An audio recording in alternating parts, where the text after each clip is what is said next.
बंदी छोड़ सतगुरु रामपाल जी परमेश्वर जी की जय हो। परम पिता परमात्मा सारी सृष्टि के रचनहार कुल मालिक असंख्य ब्रह्मांडों के स्वामी जगत गुरु तीनों लोकों में प्रवेश करके सबका धारण पोषण करने वाले राजाधिराज आत्माधार नाथों के नाथ देवों के देव महादेव सर्वेश्वर महेश्वर मृत्युंजय अजरो अमर आदि अनादि सनातनी प्रभु जगत पिता जगदीश्वर श्री श्री 1008 की उपाधि के वास्तविक अधिकारी अकाल मूर्त शब्द स्वरूपी राम वासुदेव सर्वगतम ब्रह्म परम पूज्य प्रथम पूज्य परम संत परम पुरुष परम धनी परम दयालु सत्य कबीर हक्का कबीर अल्लाहु कबीर अल्लाहु अकबर बाखबर अल्लाह ताला जगत के तारणहार जगत के मुक्तिदाता जगत के जगन्नाथ हारे के सहारे हिंदुओं के राम मुसलमानों के अल्लाह सिखों के वाहिगुरु ईसाइयों के मसीह दया के सागर दयानिधि करुणा के सागर करुणानिधि स्वयंभू परिभू संकट मोचन कष्टहरण मंगल करण दुख भंजन अविगत कबीर निर्विकार निर्विषम परमात्मा अलय अलेख सतगुरु आदि अनादि सतगुरु असली मर्यादा पुरुषोत्तम असली राम असली कृष्ण असली घनश्याम असली मुरारी राजाओं के राजा महाराजाओं के महाराजा शहंशाहों के शहंशाह सम्राटों के सम्राट भगवानों के भगवान अल्लाहों के अल्लाह प्रभुओं के प्रभु मसीहाओं के मसीह सच्चे वाहिगुरु बाबाओं के बाबा पीरों के पीर सेठों के सेठ जगत सेठ सावड़ सा सेठ सर्वगुण संपन्न अनंत कोटि कलाओं के स्वामी अनंत कोटि ब्रह्मांडों के नायक योगियों में महायोगी ध्यानियों में महाध्यानी सिद्धों में परम सिद्ध ज्ञानियों में तत्वज्ञानी ब्रह्म ज्ञानी महाज्ञानी परम ज्ञानी सर्वश्रेष्ठ ज्ञानी विज्ञानी युवा कबीर समर्थ कबीर असमवात अमित ओजा सच्चे रहनुमा करीम अल्लाह सुभान अल्लाह दुनिया के अंतिम पैगंबर 8 सितंबर 1951 से गांव धनाना जिला सोनीपत हरियाणा भारतवर्ष की पावन भूमि पे प्रकट रियल कल्कि भगवान श्री नारायण साकार हरि श्री बाबा साहेब नूर अनंत परमात्मा सच्चे दरवेश सच्चे बाखबर संत श्रोमणी सतगुरु रामपाल जी परमेश्वर जी के चरण कमल में आप और हम सभी भाई बहनों का अनंत कोटि दंडवत प्रणाम। सत्साई भाई और बहनों, बहुत बड़ी दया बहुत बड़ी मेहर पूज्य गुरुदेव भगवान की परमेश्वर रामपाल जी की जिनके शुभ आशीर्वाद से विशेष आशीर्वाद से उन्हीं के सत्संगों के ऊपर बनी पवित्र पुस्तक कबीर बड़ा या कृष्ण इस पुस्तक के ऊपर वीडियो बनाने की श्रृंखला जारी है। इसी श्रृंखला में आज हमारा ये 12वें नंबर का वीडियो है और इस पवित्र पुस्तक कबीर बड़ा या कृष्ण इसके प्रत्येक वीडियो से हमें अध्यात्म को लेकर शास्त्र अनुकूल साधना को लेकर वो तमाम विशेष और गूढ़ जानकारियाँ प्राप्त हो रही हैं। जो जानकारी जो शास्त्र अनुकूल साधना जो शतभक्ति मंत्र हमारे तत्व ज्ञानहीन नादान धर्म गुरु हमें प्रदान नहीं कर पाए, हमें शास्त्र अनुकूल भक्ति से वंचित ही रखा। अब साक्षात कबीर देव भगवान सारी सृष्टि के मालिक सर्व ब्रह्मांडों के रचयिता स्वयं 8 सितंबर 1951 से सतगुरु रामपाल जी के रूप में धरती पर प्रकट हैं और अब इन्होंने अध्यात्म का वो पिटारा खोल दिया है, वो खजाना खोल दिया है जिस खजाने को प्राप्त करने की चाहत में ये आत्मा युगों युगों से भटक रही है। तो भाई और बहनों, ये जो पवित्र पुस्तक है ये विशेषकर हिंदू समाज से जुड़ी परमात्मा चाहने वाली आत्माओं के लिए किसी वरदान से कम नहीं है। इस पुस्तक में 4 वेद पवित्र गीता जी 18 पुराण इन सब से प्रमाणित ज्ञान है। मीन में के लिए कोई जगह नहीं है। यदि आप वास्तव में परमात्मा चाहते हैं, आपकी भक्ति में रुचि है, अपनी आत्मा का कल्याण करवाना चाहते हैं तो आप जी के लिए ये पुस्तक अमृत के समान है। इस पुस्तक को पढ़े बिना आप जी अध्यात्म के विषय में नहीं जान सकते। तो भाई और बहनों, आज हम इसी पवित्र पुस्तक में आगे बढ़ेंगे, वीडियो नंबर 12। और जैसा कि विषय चल रहा है जनता की अदालत में, जनता की अदालत में जनता ही जज है, क्योंकि अब वर्तमान कलयुग की पिछली पीढ़ी में भक्ति युग में परमेश्वर ने जनता जनार्दन को शिक्षित कर दिया है। जनता अपनी आंखों से सर्व धर्मशास्त्रों को देखकर सही और गलत का निर्णय करने में सक्षम है।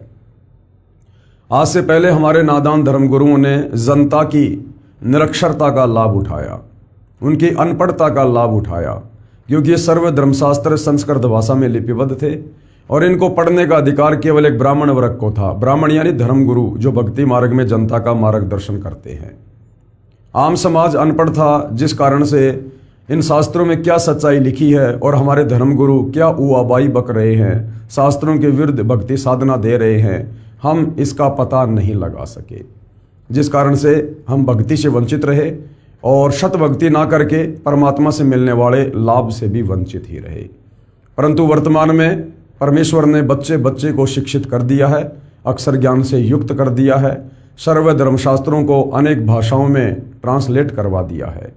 आपके हाथों में मोबाइल हैं, आप कभी भी गूगल पर जाकर किसी भी धर्म ग्रंथ को किसी भी भाषा में PDF से डाउनलोड करके जो है पढ़ सकते हैं। तो वर्तमान में किसी के लिए भी शिक्षित जनता को बरगलाना संभव नहीं है।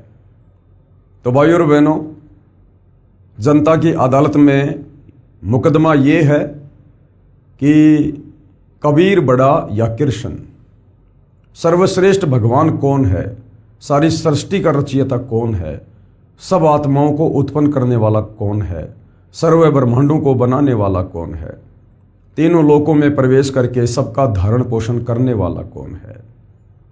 तो मुद्दा जनता की अदालत में है कबीर बड़ा या कृष्ण। एक तरफ जनता की अदालत में श्री कृष्ण उर्फ विष्णु जी की तरफ से उनके जो वकील साहिबान हैं वो सर्व हिंदू धर्म गुरु हैं, आचार्य शंकराचार्य मंडलेश्वर आदि। दूसरी तरफ कबीर जी की तरफ से जो वकील साहिबान हैं वो स्वयं कबीर जी, जो वर्तमान में सतगुरु रामपाल जी के नाम से धरती पर प्रकट हैं, वे स्वयं ही अपने वकील हैं। और श्री कृष्ण उर्फ विष्णु के वकील साहिबान हिंदू धर्मगुरुओं का कहना है कि हमारे चारों वेदों में, पवित्र गीता में जिसे परमात्मा बताया गया है, अजरो अमर बताया गया है, वो श्री कृष्ण उर्फ विष्णु जी हैं। इधर कबीर जी के वकील सतगुरु रामपाल जी ने जनता के सामने श्रीमद् भगवत गीता को दिखाकर, शिव महापुराण को दिखाकर और श्रीमद् देवी महापुराण को दिखाकर ये साबित कर दिया है कि श्री कृष्ण उर्फ विष्णु ये सतोगुण के स्वामी हैं और काल के 21 ब्रह्मांड हैं, जिसमें एक ब्रह्मांड में केवल 3 लोकों में, पृथ्वी लोक, पाताल लोक, स्वर्ग लोक, इन लोकों में एक सतोगुण विभाग का मंत्री है, स्वामी है। और ये अजरो अमर नहीं है, ये स्वयं स्वीकार करते हैं कि हमारी जन्म और मृत्यु होती है और मेरी माँ का नाम दुर्गा है, ये स्वयं स्वीकार करते हैं और ये नाशवान है। तो भाइयों और बहनों, आज वीडियो नंबर 12 में जनता की अदालत में आगे क्या कुछ कार्रवाई होगी इसके विषय में हम पढ़ेंगे। और आज की जो कार्रवाई है उस कार्रवाई के तहत सृष्टि रचना को कबीर जी की अमृतवाणी से, 5वें वेद सूक्ष्म वेद से जो है प्रमाणित करके दिखाया जा रहा है कबीर जी के वकील सतगुरु रामपाल जी के द्वारा कि 650 साल पहले कबीर परमेश्वर ने जो जुलाही की भूमिका कर रहे थे, उन्होंने 120 वर्ष तक लीला की और जो भी तत्व ज्ञान उन्होंने जनता को दिया उसको आगे चलकर आदरणीय धर्मदास जी के द्वारा कबीर सागर के रूप में लिपिबद्ध कर लिया गया, जिसको 5वां वेद सूक्ष्म वेद कहते हैं, जो कबीर वाणी है। तो उस कबीर वाणी में 650 साल पहले उन्होंने सृष्टि रचना को बताया था, समझाया था। और आज हमारे जितने भी धर्म ग्रंथ हैं ये कबीर जी की उसी सृष्टि रचना का ज्यों का त्यों समर्थन कर रहे हैं। तो जनता को समझने में बिल्कुल भी देरी नहीं लगेगी कि वास्तव में समर्थ परमात्मा कबीर जी ही है। तो भाइयों और बहनों, अब हम सृष्टि रचना की जानकारी में आगे बढ़ेंगे। काफ़ी कुछ हमने पिछले वीडियो में जानकारी प्राप्त कर ली थी, अब हम आगे बढ़ेंगे। ज्योति निरंजन, ज्योति निरंजन यानी ब्रह्मा विष्णु महेश का पिता, ये काल ब्रह्म, काल बलि के वश होकर ये तीनों देवता, रजगुण ब्रह्मा, सतगुण विष्णु, तमगुण शिव, अपनी महिमा दिखाकर जीवों को स्वर्ग, नरक तथा भवसागर में लग 84 योनियों में भटकाते रहते हैं। ये तीनों देवता जो एक एक गुण से युक्त हैं, रजगुण से ब्रह्मा जी, सतगुण से विष्णु जी और तमोगुण से शंकर जी। ये तीनों ब्रह्मा विष्णु महेश ये इस काल बलि के पुत्र हैं और काल प्रेरणा से एक एक गुण के वशीभूत होकर ये तीनों लोकों के प्राणियों को भक्ति मार्ग से भटकाते रहते हैं, भ्रमित करते रहते हैं, सभी जीवों को कर्म बंधनों में बांध के रखते हैं। ज्योति निरंजन यानी काल अपनी माया से नागिनी की तरह जीवों को पैदा करता है और फिर मार देता है। नागिन अपने बच्चों को खाती है, उसी प्रकार ज्योति निरंजन उत्पन्न करता है तथा मारता है। ज्योति निरंजन यानी काल 1,00,000 मानव शरीर प्रतिदिन खाता है। उदाहरण बताया है कि नागिन अपने अंडों से बच्चे निकालते समय अपने शरीर के पिछले भाग से यानी फन से आगे वाले भाग से अंडों के चारों ओर घेरा लगा लेती है। फिर अंडों को अपना फन यानी मुख मार मार कर फोड़ती है। अंडों से बच्चे निकलते ही भागने लगते हैं। नागिन उनको खाने लगती है। जो कोई उसके शरीर के ऊपर से होकर घेरे से बाहर निकल जाते हैं वे ही बच पाते हैं, नहीं तो कुंडली में वह नागिन छोड़ती नहीं। जितने बच्चे उस कुंडली के अंदर होते हैं उन सबको खा जाती है। तो भाई और बहनों, ये जो 21 ब्रह्मांड है ये इस काल रूपी नागिन की कुंडली है। ये दुर्गा ने पूरी कुंडली बना रखी है, काल और दुर्गा ने। और ये काल दुर्गा के माध्यम से यहाँ पर संतान उत्पत्ति करता है और खुद ही फिर ये तपतशिला पे भून भून के खाता है। और जो इसकी कुंडली से, जो इसके घेरे से बाहर निकल जाते हैं वो जीव बच जाते हैं। और इसके घेरे से, इसकी कुंडली से कौन निकलता है? जो भगत आत्मा तत्वदर्शी संत की शरण में आकर मर्यादा में रहकर शत भक्ति करते हैं, उनको ये नागिन, ये काल कुछ नहीं कहता, क्योंकि वो आत्माएं सतगुरु की शरण में आकर इनकी हद से बाहर हो जाते हैं। अन्यथा ये सबको खाते हैं। ब्रह्मा विष्णु महेश जो इसके पुत्र हैं, ये काल इनको भी नहीं छोड़ता है। परमेश्वर की वाणी है, माया काली नागिन और अपने जाए खात और कुंडली में छोड़े नहीं 100 बातों की बात। इसी प्रकार ये काल बलि का जाल है।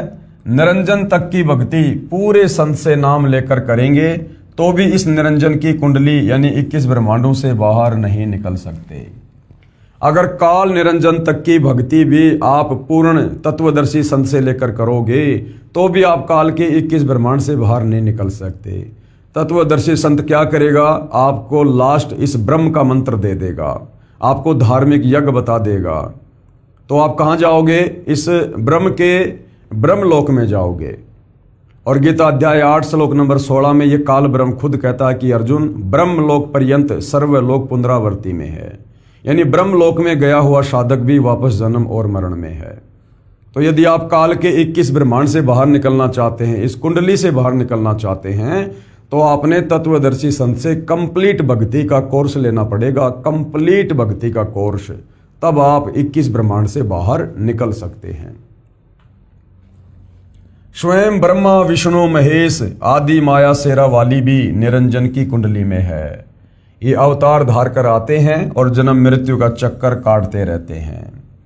इसलिए विचार करें, सोहम जाप जो कि ध्रुव और प्रहलाद व सुखदेव ऋषि ने जपा वह भी पार नहीं हुए, क्योंकि श्री विष्णु पुराण के प्रथम अंश के अध्याय 12 के श्लोक 93 में पृष्ठ 51 पर लिखा है कि ध्रुव केवल 1 कल्प अर्थात 1000 चतुर्युग तक ही मुक्त है।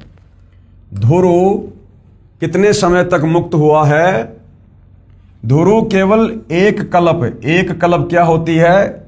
श्री ब्रह्मा जी का 1 दिन, जो 1008 चतुर्युग का होता है। एक चतुर्युगी यानी सतयुग, त्रेता, द्वापर, कलयुग, इन 4 युगों को एक चतुर्युग कहते हैं। और इसका कुल समय है 43,20,000 वर्ष हम इंसानों के। ऐसे ऐसे 1008 चतुर्युग तक यानी ब्रह्मा जी के 1 दिन तक ध्रुव जो है मुक्त हुआ है। उसके बाद ध्रुव भी जन्म और मरण में आएगा, 184 योनि में जाएगा। ध्रुव का, प्रहलाद का, सुखदेव का, इनका पूर्ण मोक्ष नहीं है। ध्रुव केवल एक कल्प अर्थात 1000 चतुर्युग तक ही मुक्त है, इसलिए काल लोक में ही रहे तथा ओम नमः भगवते वासुदेवाय नमः मंत्र जाप करने वाले भगत भी श्री कृष्ण तक की भक्ति कर रहे हैं। वे भी 84 लाख योनियों के चक्कर काटने से नहीं बच सकते। जनता की अदालत में सतगुरु रामपाल जी हिंदू धर्मशास्त्रों का हवाला देकर बता रहे हैं कि श्री कृष्ण उर्फ श्री विष्णु जी की भक्ति साधना करने वाले साधक भी काल लोक से पूर्णतया मुक्त नहीं होते हैं। उनका जन्म मरण, लक 84 योनि में चक्कर काटना, नरक में असहनीय पीड़ा भोगना, ये सतत जारी रहता है।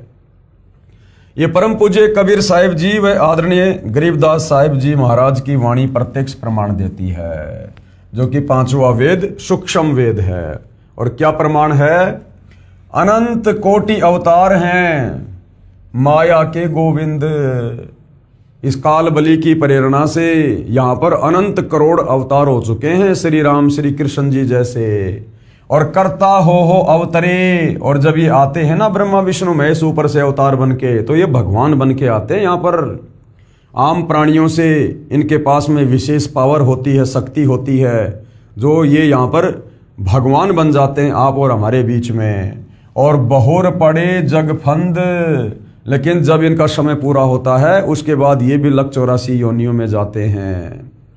जिस प्रकार भाई और बहनों बरसात के समय में वो पंख वाली चींटियां आ जाती हैं और वो क्या करती हैं, घंटा 2 घंटा जहाँ कहीं भी कोई लाइट वगैरह होती है, कोई दीपक होता है, उसके चारों तरफ मंडराती हैं, उड़ती रहती हैं।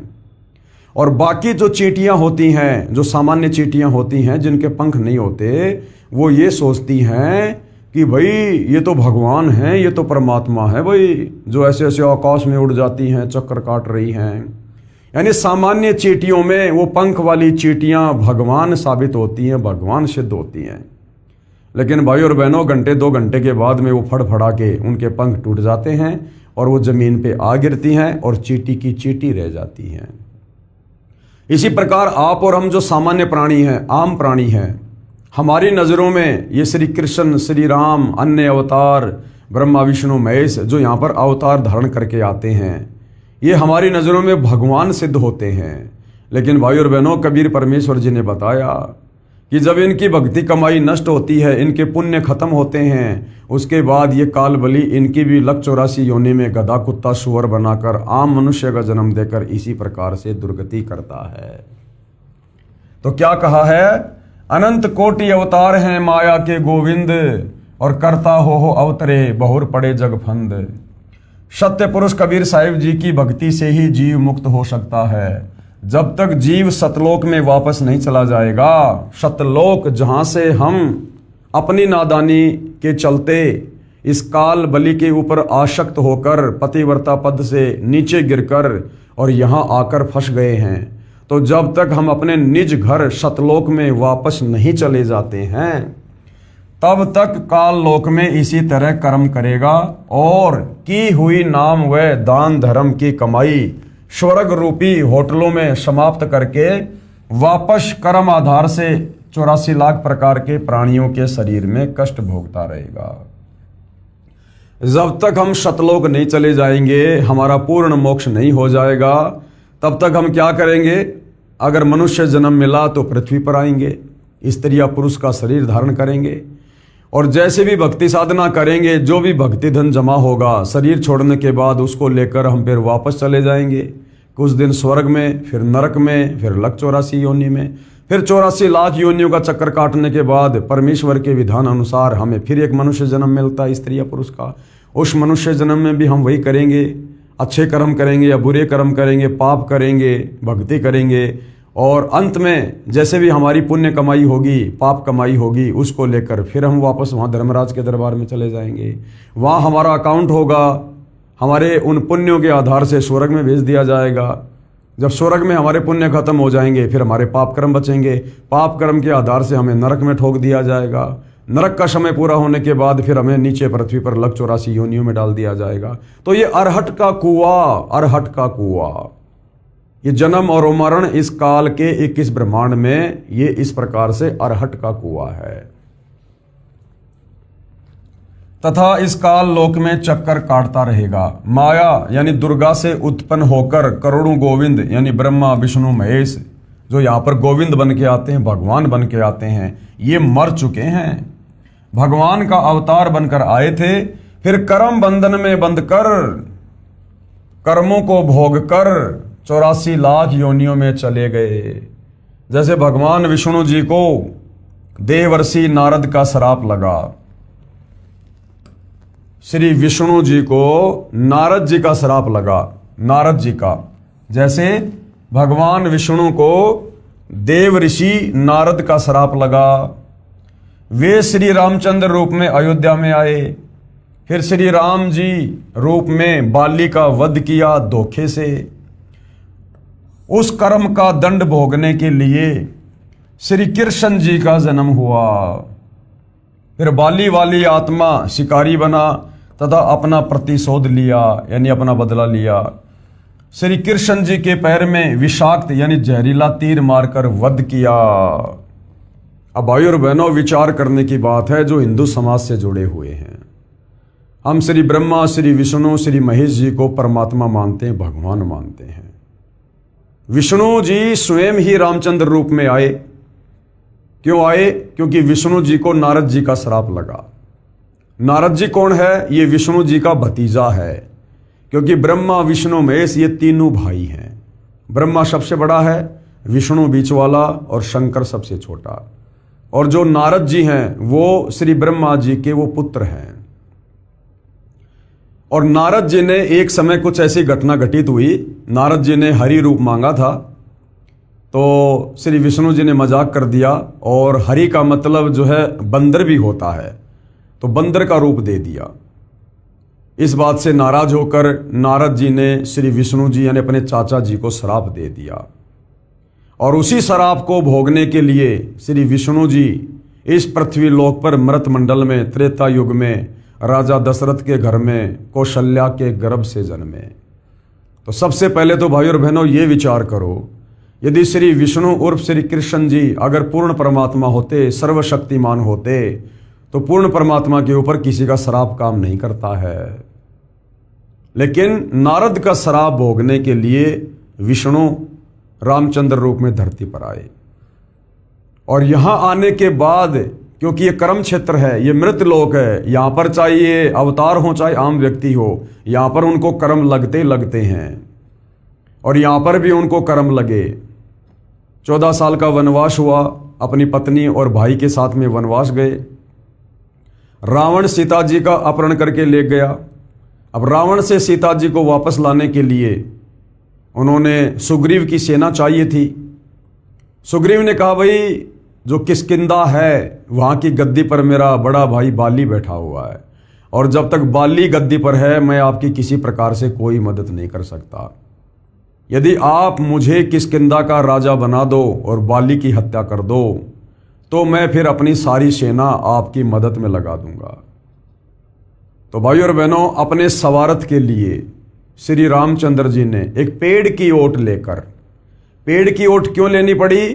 क्योंकि बाली को ब्रह्मा जी से वरदान था कि तेरे आमने सामने होकर अगर कोई भी योद्धा युद्ध करेगा तो उसकी आदि शक्ति ऑटोमेटिक तेरे अंदर आ जाएगी। यानी बाली की शक्ति तो उसके पास में भरपूर थी, सामने वाले की आदि शक्ति बाली के अंदर आ जाती थी, तो सामने वाला कमजोर हो जाता था और बाली उसे 1.5 गुना ज्यादा समर्थ हो जाता था, तो वो हारता ही हारता था। तो सुग्रीव ने श्री रामचंद्र जी को ये बात भली भांति बता दी थी। इसलिए रामचंद्र जी एक पेड़ की ओट लेते हैं और धोखे से बाली को तीर से मारते हैं। अब यहां पर यह भी विचार करने की बात है, अगर दशरथ पुत्र श्री रामचंद्र शक्तिशाली थे, सर्वशक्तिमान थे, सारी सृष्टि के मालिक थे, तो बताओ फिर बाली को मारने के लिए पेड़ की ओट क्यों लेनी पड़ी? अरे वो भगवान कहां जिसकी आदि शक्ति और बाली जैसा एक व्यक्ति अपनी तरफ खींच ले। तो श्री रामचंद्र जी को इस बात का डर था, भय था, इसलिए उन्होंने पेड़ की ओट लेकर बाली का धोखे से वध किया। तो इससे भी सिद्ध होता है कि ये पूर्ण परमात्मा नहीं है विष्णु जी, ये सर्वशक्तिमान परमेश्वर नहीं है। उसके बाद बाली ने कहा कि हम दोनों भाइयों का आपस का मामला था, मैं तो तुझे जानता भी नहीं, और आपने जो मुझे धोखे से मारा है इसका बदला देना होगा। तो विष्णु उर्फ रामचंद्र जी ने कहा कि इसका बदला मैं आपको द्वापर युग में दूंगा, जब मैं श्री कृष्ण रूप में पुनः जन्म लूंगा, और आप उस समय एक शिकारी होंगे बालिया नाम के, और आप भी मुझे इसी प्रकार धोखे से तीर मारोगे हिरण की आंख समझकर। उस समय मैं आपका ये बदला दूंगा। तो विचार करो भाई और बहनों, आप और हम विशेषकर हिंदू समाज से जुड़े भाई बहन श्री ब्रह्मा, श्री विष्णु, श्री शंकर जी की भक्ति करते हैं। ब्रह्मा जी की तो लोग इतनी नहीं करते, लेकिन विष्णु और शंकर जी की विशेष करते हैं। और भक्ति करने का मकसद क्या होता है कि हमारे भाग्य में, हमारे संस्कार में, हमारे प्रारब्ध में जो परेशानियां हैं, जो दुख हैं, संकट हैं, आपत्तियां आनी है भविष्य में, वो आपत्तियां ना आए, इसीलिए तो भगवान की भक्ति करते हैं, मंदिर में जाते हैं, कावड़ लेकर आते हैं। अब विचार करो भाई और बहन, जिन भगवानों की भक्ति हम ये सोच कर रहे हैं कि ये हमारे कर्म के कांटे निकालेंगे, ये हमारी आपत्तियों का हरण करेंगे, सोचिए भाई और बहनों, उन भगवानों को खुद अपने द्वारा किए गए कर्मों को भोगना पड़ता है। उन भगवानों के पास भी वो कर्म काटने वाली शास्त्र अनुकूल भक्ति नहीं है। तो जो भगवान अपने कर्म नहीं काट पाए, तो उन भगवानों की भक्ति से, इन मंदिरों में जाने से, श्री रामचंद्र जी की पूजा से, श्री कृष्ण जी की पूजा से, भला आप और हम अपने कर्म संस्कार कैसे काट सकते हैं? ये विचारणीय विषय है। नारद का श्राप श्री विष्णु जी ने भोगा, और फिर त्रेता युग में जो गलती श्री रामचंद्र ने की, उस गलती की सजा भोगने के लिए, वो कर्म भोगने के लिए द्वापर युग में उसी विष्णु को रामचंद्र रूप लेकर आना पड़ा। और बालिया नाम के शिकारी ने हिरण की आंख समझकर श्री कृष्ण जी के पैर में जो पद्म था, जो चमका करता था, उसमें जहरीला तीर मारा और श्री कृष्ण जी की तड़फ तड़फ कर मृत्यु हुई। तो विचार करने की बात है भाई और बहनों, जो हमारे भगवान, जिनको हम भगवान समझा करते थे तत्व ज्ञान के अभाव में, और ज़्यादातर हिंदू समाज तो वर्तमान में भी उन्हीं को भगवान मानकर पूजता है, जब ये अपने कर्म दंड नहीं काट पाए, तो भला इनकी भक्ति से आप और हमारे कर्म दंड कैसे कटेंगे? इसलिए गीता अध्याय 4 श्लोक नंबर 34 में गीता का ज्ञान देने वाले काल ब्रह्म ने कहा है कि अर्जुन, अगर पूर्ण परमेश्वर की भक्ति करनी है, सदा सदा के लिए जन्म मरण से छुटकारा प्राप्त करना है, उस परमेश्वर के विषय में जानकारी प्राप्त करनी है, तो किसी तत्वदर्शी संत की खोज कर ले। वो तत्वदर्शी संत तुझे परमात्म ज्ञान से परिचित करवाएगा। तो भाई और बहनों, आप और हम क्या कर रहे हैं और हमारे धर्मशास्त्रों में क्या लिखा हुआ है, ये हमारे नादान तत्व ज्ञानहीन धर्मगुरु हमें आज तक नहीं बताए। अब विशेष रजा हुई है परमेश्वर की, उन्होंने स्वयं ही पृथ्वी पर प्रकट होकर सृष्टि रचना के द्वारा ये सारा भेद खोल दिया है कि श्री ब्रह्मा विष्णु महेश, देवी दुर्गा, काल ब्रह्म, ये अन्य देवी देवता, ये किस स्तर के हैं, इनकी भक्ति से मुक्ति है या नहीं, मोक्ष होगा या नहीं, जन्म मरण का झंझट समाप्त होगा या नहीं। महाराज गरीबदास जी की अपनी वाणी, आदरणीय गरीबदास जी अपनी वाणी में क्या कहते हैं भाई और बहनों? ब्रह्मा विष्णु महेश और माया और धर्मराया कहिए, इन पांचों मिल परपंच बनाया वाणी हमरी लइए। यानी ये ब्रह्मा विष्णु महेश, ये तीनों देवता, इनकी माता दुर्गा और इनका पिता धर्मराय यानी ये काल, ये पांचों मिलकर यहाँ पर जीवों को कर्म बंधन में बांध के रखते हैं, मुक्त नहीं होने देते हैं। ब्रह्मा जी, विष्णु जी और महेश्वर यानी शंकर जी, माया यानी दुर्गा और धर्मराय यानी काल, इन पांचों मिल प्रपंच बनाया, इन्होंने पूरा जाल बुना हुआ है, वाणी हमरी लइए। इन पांचों मिल जीव अटकाए, जुगन जुगन हम आन छुटाए, बंदी छोड़ हमारा नामम, अजर अमर है अस्तर ठामम। पीर पैगंबर और कुतुब ओलिया, सुर नर मुनि जन ज्ञानी, ये त्या को तो रान ना पाया, जम के बंधे प्राणी। ये पीर पैगंबर जितने भी मुसलमान धर्म में आए हैं, ये कुतुब ओलिया और ये सूर्य यानी देवता, नर मानी आम प्राणी, आम इंसान, और मुनिजन यानी साधु संत महात्मा ज्ञानी लोग कहते हैं ये भी थक गए, ये भी भक्ति कर करके थक गए। एत्या को तो राह ना पाई, इनको तो मोक्ष मार्ग नहीं मिला, काल के जाल से बाहर निकलने का रास्ता नहीं मिला। ये जम के बंधे प्राणी, ये काल की डोर से ही बंधे हुए हैं, जन्म और मरण में है ये। धर्म राय की धूमा धामी, जम पर जंग चलाऊं, और जोरा को तो जान न दूंगा, बांध अदल घर लाऊं। परमात्मा कहते हैं हमारी शरण में आ जाओ, उसके बाद इनका कोई षड्यंत्र तुम्हारे ऊपर काम नहीं करेगा। काल अकाल दोहों को मोसूं, महाकाल सिर मुंडूं, और मैं तो तख्त हजूरी हुक्मी, चोर खोज को ढूंढूं। मुल्ला माया मग में बैठी, हंसा चुन चुन खाई, और ज्योत स्वरूपी कहे निरंजन मैं ही करता भाई। 87 दीप मुनीश्वर, बंदे मुल्ला डोरी, एत्या में जमका तलबाना, चलिए पुरुष किशोरी। मुल्ला का तो माथा दागूं, सत की मोहर करूंगा, पुरुष दीप को हंस चलाऊं, दर न रोकन दूंगा। हम तो बंदी छोड़ कहावा, धर्म राय है चकवे, सतलोक की सकल सुनावा, वाणी हमरी अखवे। नौलक पट्टन ऊपर खेलूं, शाहदरे को रोकूं, 12 कोटि कटक सब काटूं, हंस पठाऊं मोखूं। 14 भवन गवन है मेरा, जल थल में सर्वंगी, खालिक खलक खलक में खालिक, अविगत अचल अभंगी। अगर अलील चक्कर है मेरा, जित से हम चल आए, और पांचों पर परवाना मेरा, बंदी छुटावन धाये। जहां ओकार निरंजन नाही, ब्रह्मा विष्णु वेद ना जाही। जहां करता नहीं काल भगवाना, काया माया पिंड न प्राणा। ये सतलोक के विषय में बताया जा रहा है कि वहां पर ब्रह्मा विष्णु महेश जिस प्रकार से जीवों को कर्मदंड में बांध के रखते हैं, ऐसी व्यवस्था सतलोक में नहीं है। वहां सब स्वतंत्र हैं, सब वहां पर मुक्त हैं। ना वहां पर ये काल बली है जो वहां पर जीवों को भून भून के खाएगा। 5 तत्व तीनों गुण नाही, जोरा काल दीप नहीं जाही। अमर करूं सतलोक पठाऊं, ताते बंदी छोड़ कहूं। अब यहां पर भाई और बहनों, ये चींटी से लेकर हाथी तक और आम प्राणी से लेकर ब्रह्मा विष्णु महेश तक, ये किस प्रकार से काल के बंधन में है, काल की डोरी से बंधे हुए हैं, जन्म और मरण के चक्कर में है।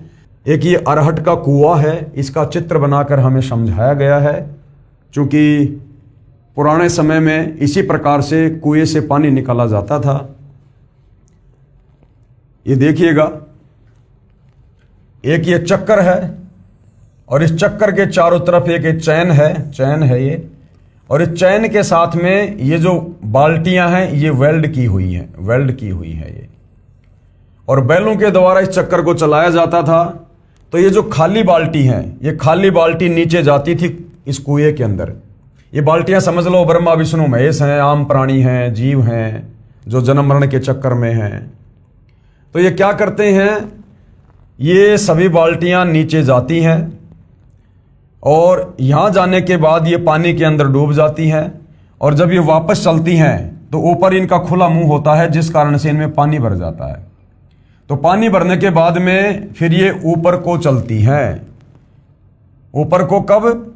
यहां पर ये ऊपर को आती हैं, और यहां पर जैसे इनका मुंह नीचे होता है, ये पानी नीचे गिरने लग जाता है, और इस प्रकार से खेतों में सिंचाई हुआ करती थी।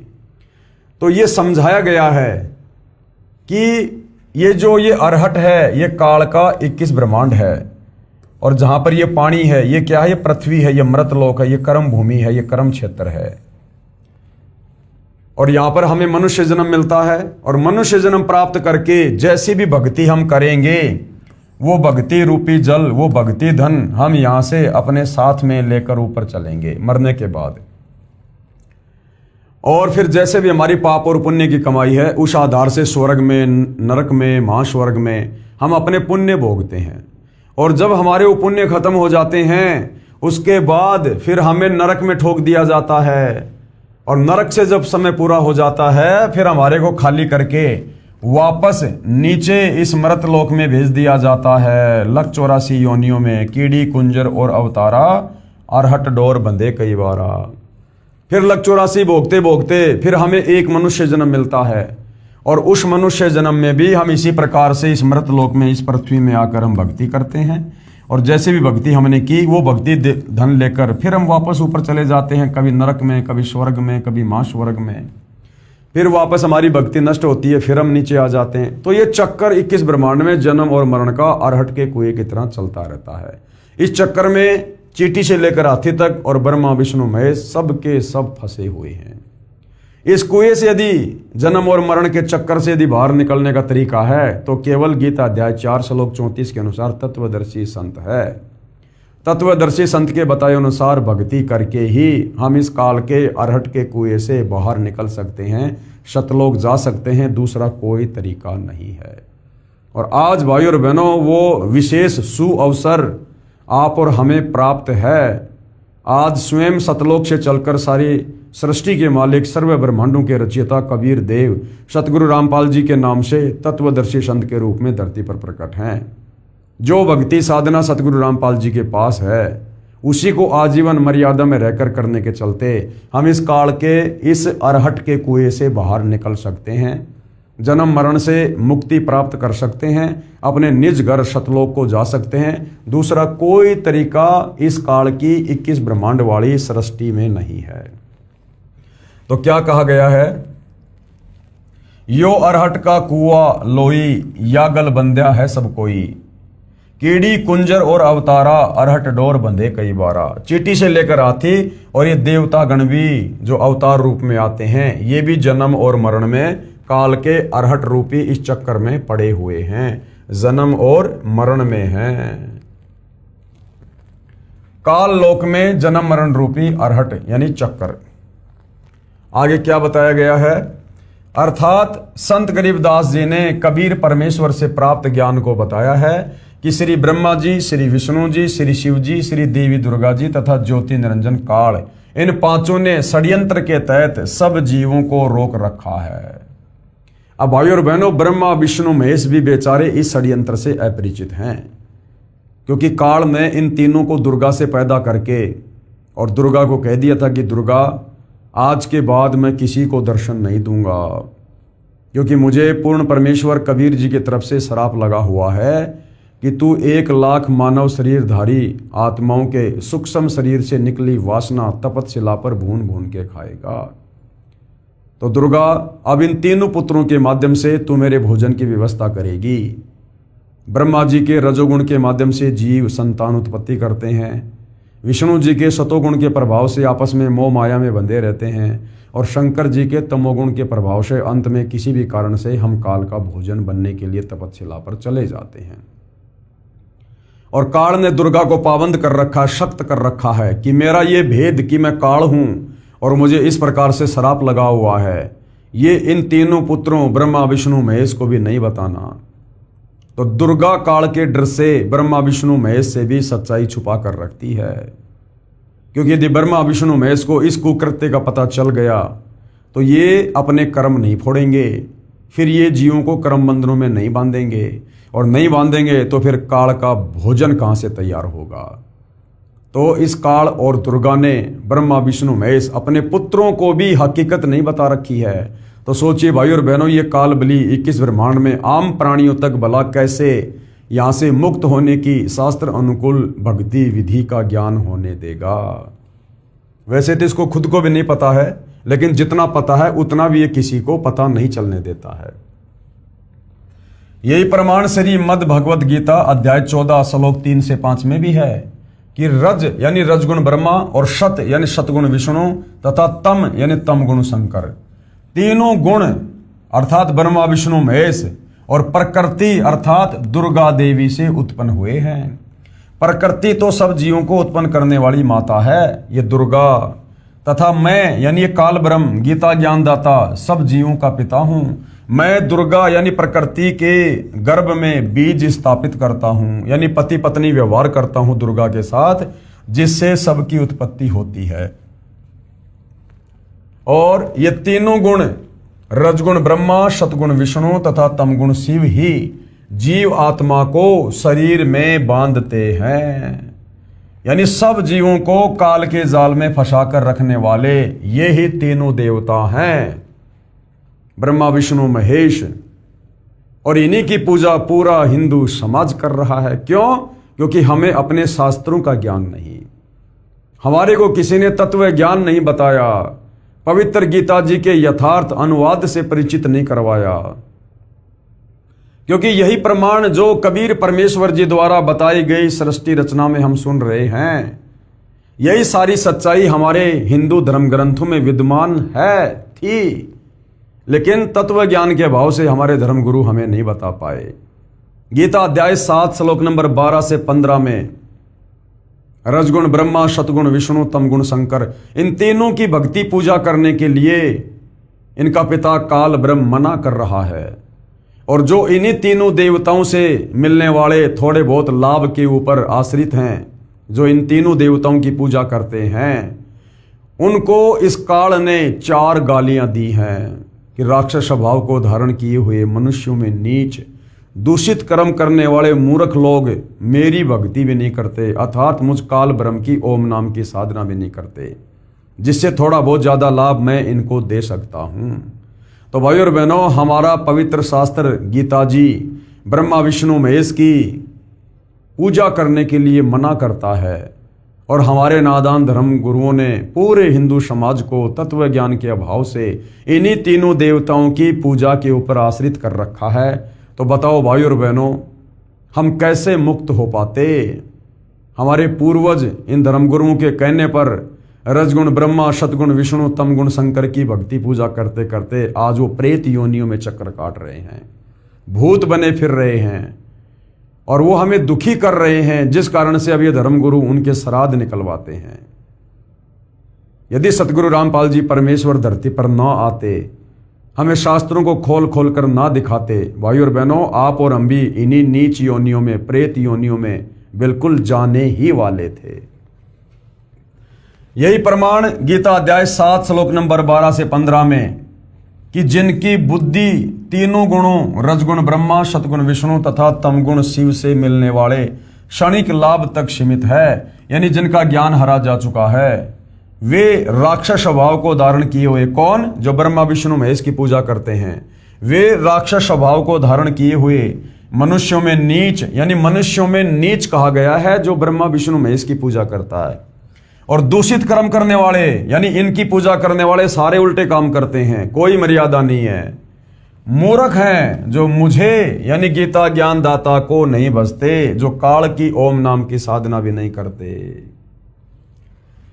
कबीर परमेश्वर यानी कबीर देव की महिमा बताते हुए आदरणीय गरीबदास जी कह रहे हैं कि हमारे प्रभु कबीर यानी कबीर देव बंदी छोड़ हैं। अब बंदी छोड़ का क्या मतलब है? बंदी छोड़ का भावार्थ है काल की कारागार से छुटकाने वाला। काल की कारागार क्या है? ये 21 ब्रह्मांड, ये काल की जेल है, कारागार है। और जो इससे हमें छुड़वा दे, जन्म और मरण से छुड़वा दे, काल ब्रह्म के 21 ब्रह्मांडों में सभी प्राणी पापों के कारण काल के बंदी हैं। पूर्ण परमात्मा कबीर देव, कबीर साहिब पाप का विनाश कर देते हैं। और पापों का विनाश ना ये ब्रह्म कर सकता है, ना ये परब्रह्म कर सकता है, और न ही ब्रह्मा विष्णु शिव जी कर सकते हैं। केवल जैसा कर्म है उसका वैसा ही फल दे सकते हैं। इसलिए यजुर्वेद अध्याय 5 के मंत्र 32 में लिखा है, क्या लिखा है? कबीर अंगारी असी, यानी कबीर देव, कबीर परमेश्वर पापों का शत्रु है। अग यानी पाप, पापों का शत्रु है। और बंभारी असी यानी बंधनों का शत्रु है। जो कर्म बंधन हमारे ऊपर लगे हुए हैं, कबीर परमेश्वर अपनी शत भक्ति देकर उनका नाश कर देता है, अर्थात बंदी छोड़ हैं। इन पांचों कौन? ब्रह्मा विष्णु शिव माया और धर्मराय यानी ये काल। इन पांचों से ऊपर सत्य पुरुष यानी परमात्मा कबीर देव हैं, जो सतलोक में रहते हैं, सबके मालिक हैं। और सर्व यानी ये जो परब्रह्म है जिसके 7 संग ब्रह्मांड हैं, और ये जो ब्रह्म है जो जिसके 21 ब्रह्मांड हैं, तथा ब्रह्मा विष्णु शिव जी वह आदि माया यानी दुर्गा, ये सब नाशवान हैं। और महाप्रलय में ये सब तथा इनके लोक समाप्त हो जाएंगे। इन देवताओं की आम जीवों से कई हजार गुना ज्यादा लंबी आयु है। परंतु जो समय निर्धारित है वो एक दिन पूरा अवश्य होगा। आदरणीय गरीबदास जी महाराज अपनी अमृतवाणी में क्या कह रहे हैं? शिव ब्रह्मा का राज और इंद्र गिनती कहाँ, चार मुक्ति बैकुंठ समझ यता लहा। शंख जुगन की जूनी उम्र बड़ धारिया, जा जननी कुर्बान सु कागज पाड़िया। येती उम्र बुलंद मरेगा अंतरे, सतगुरु लगे न कान न भेटे संतरे। क्या अनुवाद किया है? चाहे शंख युग की लंबी उम्र भी क्यों ना हो, वह एक दिन समाप्त जरूर होगी। क्योंकि गीता अध्याय 15 श्लोक नंबर 16 में जिन दो भगवानों का अक्षर पुरुष और अक्षर पुरुष का जिक्र है, काल और परब्रह्म का, कि इन दोनों के लोक भी नाशवान हैं। महाप्रलय में सब कुछ नष्ट हो जाएगा और इन लोकों में रहने वाली जितनी भी जीवात्माएं हैं उनके शरीर भी नाशवान हैं। और समय आने पर ये ब्रह्म और ये परब्रह्म ये दोनों भी खत्म होते हैं, नष्ट होते हैं। यदि सत्य पुरुष परमात्मा कबीर देव कबीर साहिब के नुमाइंदे पूर्ण संत यानी पूर्ण गुरु, जो तीन नाम का मंत्र जिसमें एक ओम है, दूसरा है तत्, तीसरा है सत्य, जो कि सांकेतिक हैं, वो प्रदान करता है तथा उसे पूर्ण संत द्वारा नामदान करने का आदेश है, उसे उपदेश लेकर नाम की कमाई करेंगे तो हम शतलोक के अधिकारी हंस हो सकते हैं। और अपने नुमाइंदे पूर्ण संत की भूमिका वो कबीर परमात्मा शतलोक से चलकर पृथ्वी पर प्रकट होकर हम इंसानों जैसा बनकर स्वयं ही निभाता है। तो वर्तमान में वो कबीर परमात्मा स्वयं ही अपना नुमाइंदा है, पूर्ण गुरु है। तो वर्तमान में सतगुरु रामपाल जी से नाम दीक्षा लेकर ही हम काल के 21 ब्रह्मांड रूपी कारागार से बाहर निकल सकते हैं। सत्य साधना बिना, सत्य साधना क्या है? शास्त्रों के अनुकूल साधना। सत्य साधना बिना बहुत लंबी उम्र कोई काम नहीं आएगी, क्योंकि अंत में मरना पड़ेगा। क्योंकि निरंजन का लोक दुखालय है, यानी यहां पर दुख ही दुख है। क्या कहा परमेश्वर ने अपनी अमृतवाणी में? कबीर जीवन तो थोड़ा ही भला, जय सत सुमरण होए, और लाख बरस का जीवना लेखे धरे न कोई। जिस भगत को शत भक्ति मिल जाती है तत्वदर्शी संत से, तो उसका टारगेट बन जाता है मोक्ष प्राप्त करने का, शतलोक जाने का। तो भाई जब जिसका टारगेट ही शतलोक जाने का बन गया, फिर उसके लिए क्या 1000 साल की उम्र, क्या 100 साल की उम्र, क्या 10 साल की उम्र। वो भगत तो तैयार बैठा कि परमात्मा कब आओगे, कब दास पे दया करोगे, चाहे आज ही सतलोक ले चलो। इसलिए कहते हैं कि जीवन तो थोड़ा ही भला, जय सत सुमरण हो। यदि आपके पास में शास्त्र अनुकूल साधना है काल के जाल से मुक्त होने की, तो ज्यादा लंबी उम्र भगवान से नहीं मांगनी चाहिए, दुआ करनी चाहिए, परमात्मा है उसको भी खत्म करो, जल्दी से जल्दी यहां से बाहर करो। और लाख वर्ष का जीवना लेखे रहना कोई। रावण था त्रेता युग में, लाखों साल की उसकी उम्र थी। बताओ, अंत में उसकी भी कुत्ते वाली मौत हुई दुर्गति से। तो परमात्मा कहते हैं जिसके पास में सत भक्ति नहीं है, तत्वदर्शी संत का आसरा नहीं है, वो चाहे कितनी लंबी उम्र जी ले, उसकी उम्र का कोई लेखा, कोई मायना नहीं होता है। अंत में लक 84 में ही जाना है। कबीर साहिब अपनी यानी पूर्ण ब्रह्म की जानकारी स्वयं बताते हैं। कबीर साहिब अपनी यानी पूर्ण ब्रह्म की, यानी कबीर परमात्मा खुद ही पूर्ण ब्रह्म हैं और वे खुद ही धरती पर तत्वदर्शी संत की भूमिका करके अपनी जानकारी बताते हैं कि इन परमात्माओं से ऊपर, कौन से परमात्माओं से ऊपर? 21 ब्रह्मांड का स्वामी ब्रह्म और 7 संग ब्रह्मांड का स्वामी अक्षर पुरुष, कि इन परमात्माओं से ऊपर असंख्य भुजा का परमात्मा सत्य पुरुष है, जो शतलोक यानी सचखंड सतधाम में रहता है, तथा उसके अंतर्गत सर्वलोक यानी इस ब्रह्म के 21 ब्रह्मांड, वह ब्रह्मा विष्णु शिव शक्ति के लोक तथा परब्रह्म के 7 संग ब्रह्मांड व अन्य सर्व ब्रह्मांड आते हैं। और वहां पर शतनाम शारनाम के जाप द्वारा जाया जाएगा, जो पूरे गुरु से प्राप्त होता है। सचखंड यानी सतलोक में जो आत्मा चली जाती है उसका पुनर्जन्म नहीं होता। कहां पर? इस काल के लोक में उसका पुनर्जन्म नहीं होता है, केवल सतलोक में एक बार उसका जन्म होता है। परमेश्वर के आशीर्वाद से, वचन से, शब्द से। उसके बाद वो युवा होता है और युवा होने के बाद वो कभी वृद्ध नहीं होता, फिर वो कभी बुढ़ापे में नहीं आता, कभी फिर उसकी मृत्यु नहीं होती है, उसका पुनर्जन्म नहीं होता। सत्य पुरुष यानी पूर्ण ब्रह्म कौन? कबीर साहिब, कबीर साहिब, कबीर देव ही अन्य लोकों में स्वयं ही भिन्न भिन्न नामों से विराजमान है। जैसे अलख लोक में अलख पुरुष, अगम लोक में अगम पुरुष तथा अकय लोक में अनामी पुरुष रूप में विराजमान है। ये तो उपमात्मक नाम है किसके? कबीर भगवान के। परंतु वास्तविक नाम उस पूर्ण पुरुष का कबीर देव भाषा भिन्न होकर कबीर साहिब है। यानी वेदों में कबीर जी को कबीर कहा है और फिर हम उसको अपनी भाषा में कबीर देव, कबीर साहिब, कबीर परमात्मा इस प्रकार के नाम से जो है संबोधित करते हैं। अब भाइयों और बहनों, इन तमाम धर्म ग्रंथों को लेकर कबीर जी के वकील सतगुरु रामपाल जी जनता की अदालत में सबके समक्ष हैं और सारी बातों के प्रमाण दिखाए जा रहे हैं, क्योंकि मुकदमा चल रहा है जनता की अदालत में। जनता खुद जज है और मुकदमा है कि वास्तव में सुप्रीम गॉड कौन है, कबीर बड़ा या कृष्ण। तो एक तरफ श्री कृष्ण जी के वकील हिंदू धर्मगुरु खड़े हैं, दूसरी तरफ कबीर जी के वकील सतगुरु रामपाल जी हैं।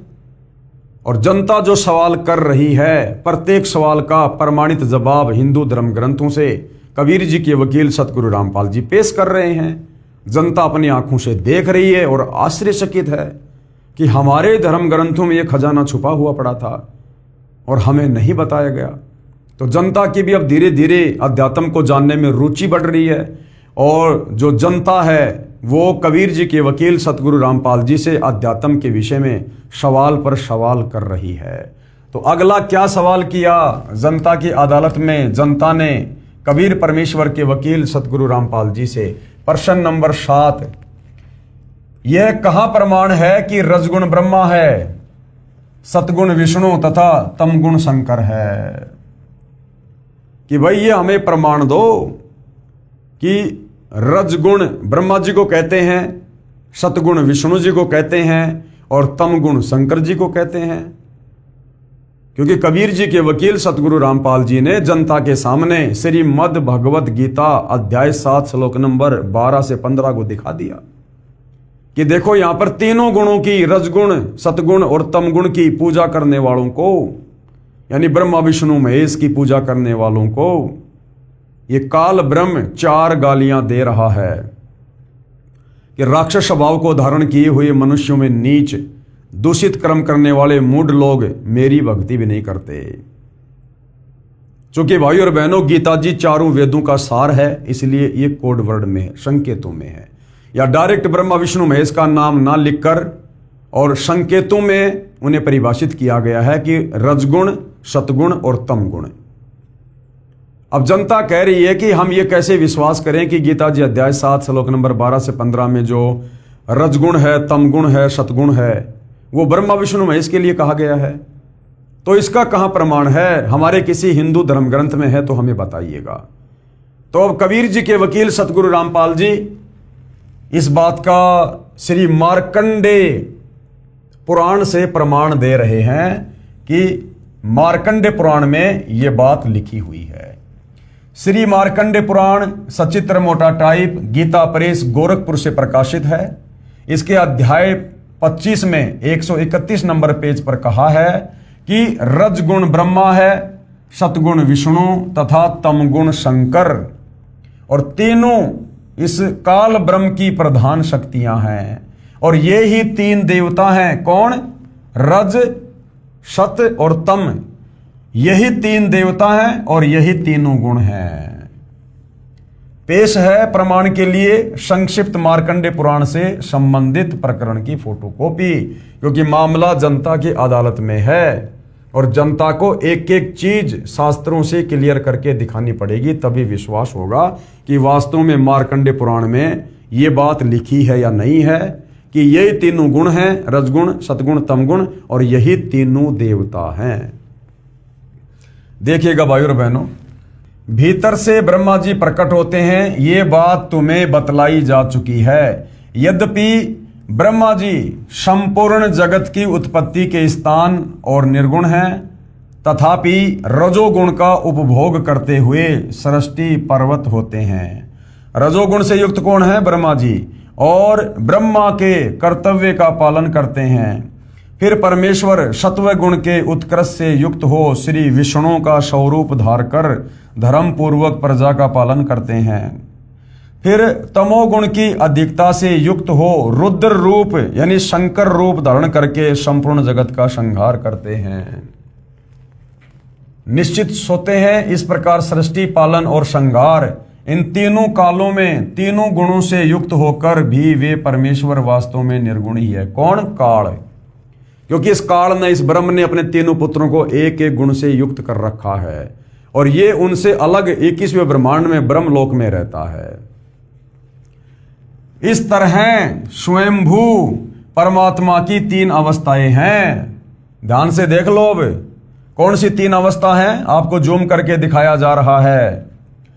रजोगुण प्रधान ब्रह्मा और तमोगुण प्रधान रुद्र यानी शंकर और सत्व गुण प्रधान विश्व पालक विष्णु है।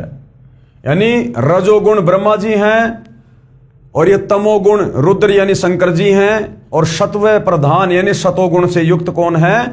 विष्णु है। और अब देखिएगा भाई और बहनों, साफ साफ लिखा हुआ है, ये ही तीन देवता हैं और ये ही तीन गुण हैं। ये ब्रह्मा विष्णु महेश ही तीनों देवता हैं और इन्हीं को तीन गुण कहा जाता है, रज, सत और तम, जो गीता अध्याय 7 श्लोक नंबर 12 से 15 में है। जिनकी पूजा करने के लिए ये काल ब्रह्म मना कर रहा है और ब्रह्मा विष्णु महेश की तीनों गुणों की पूजा करने वाले को 4 गालियां दे रहा है।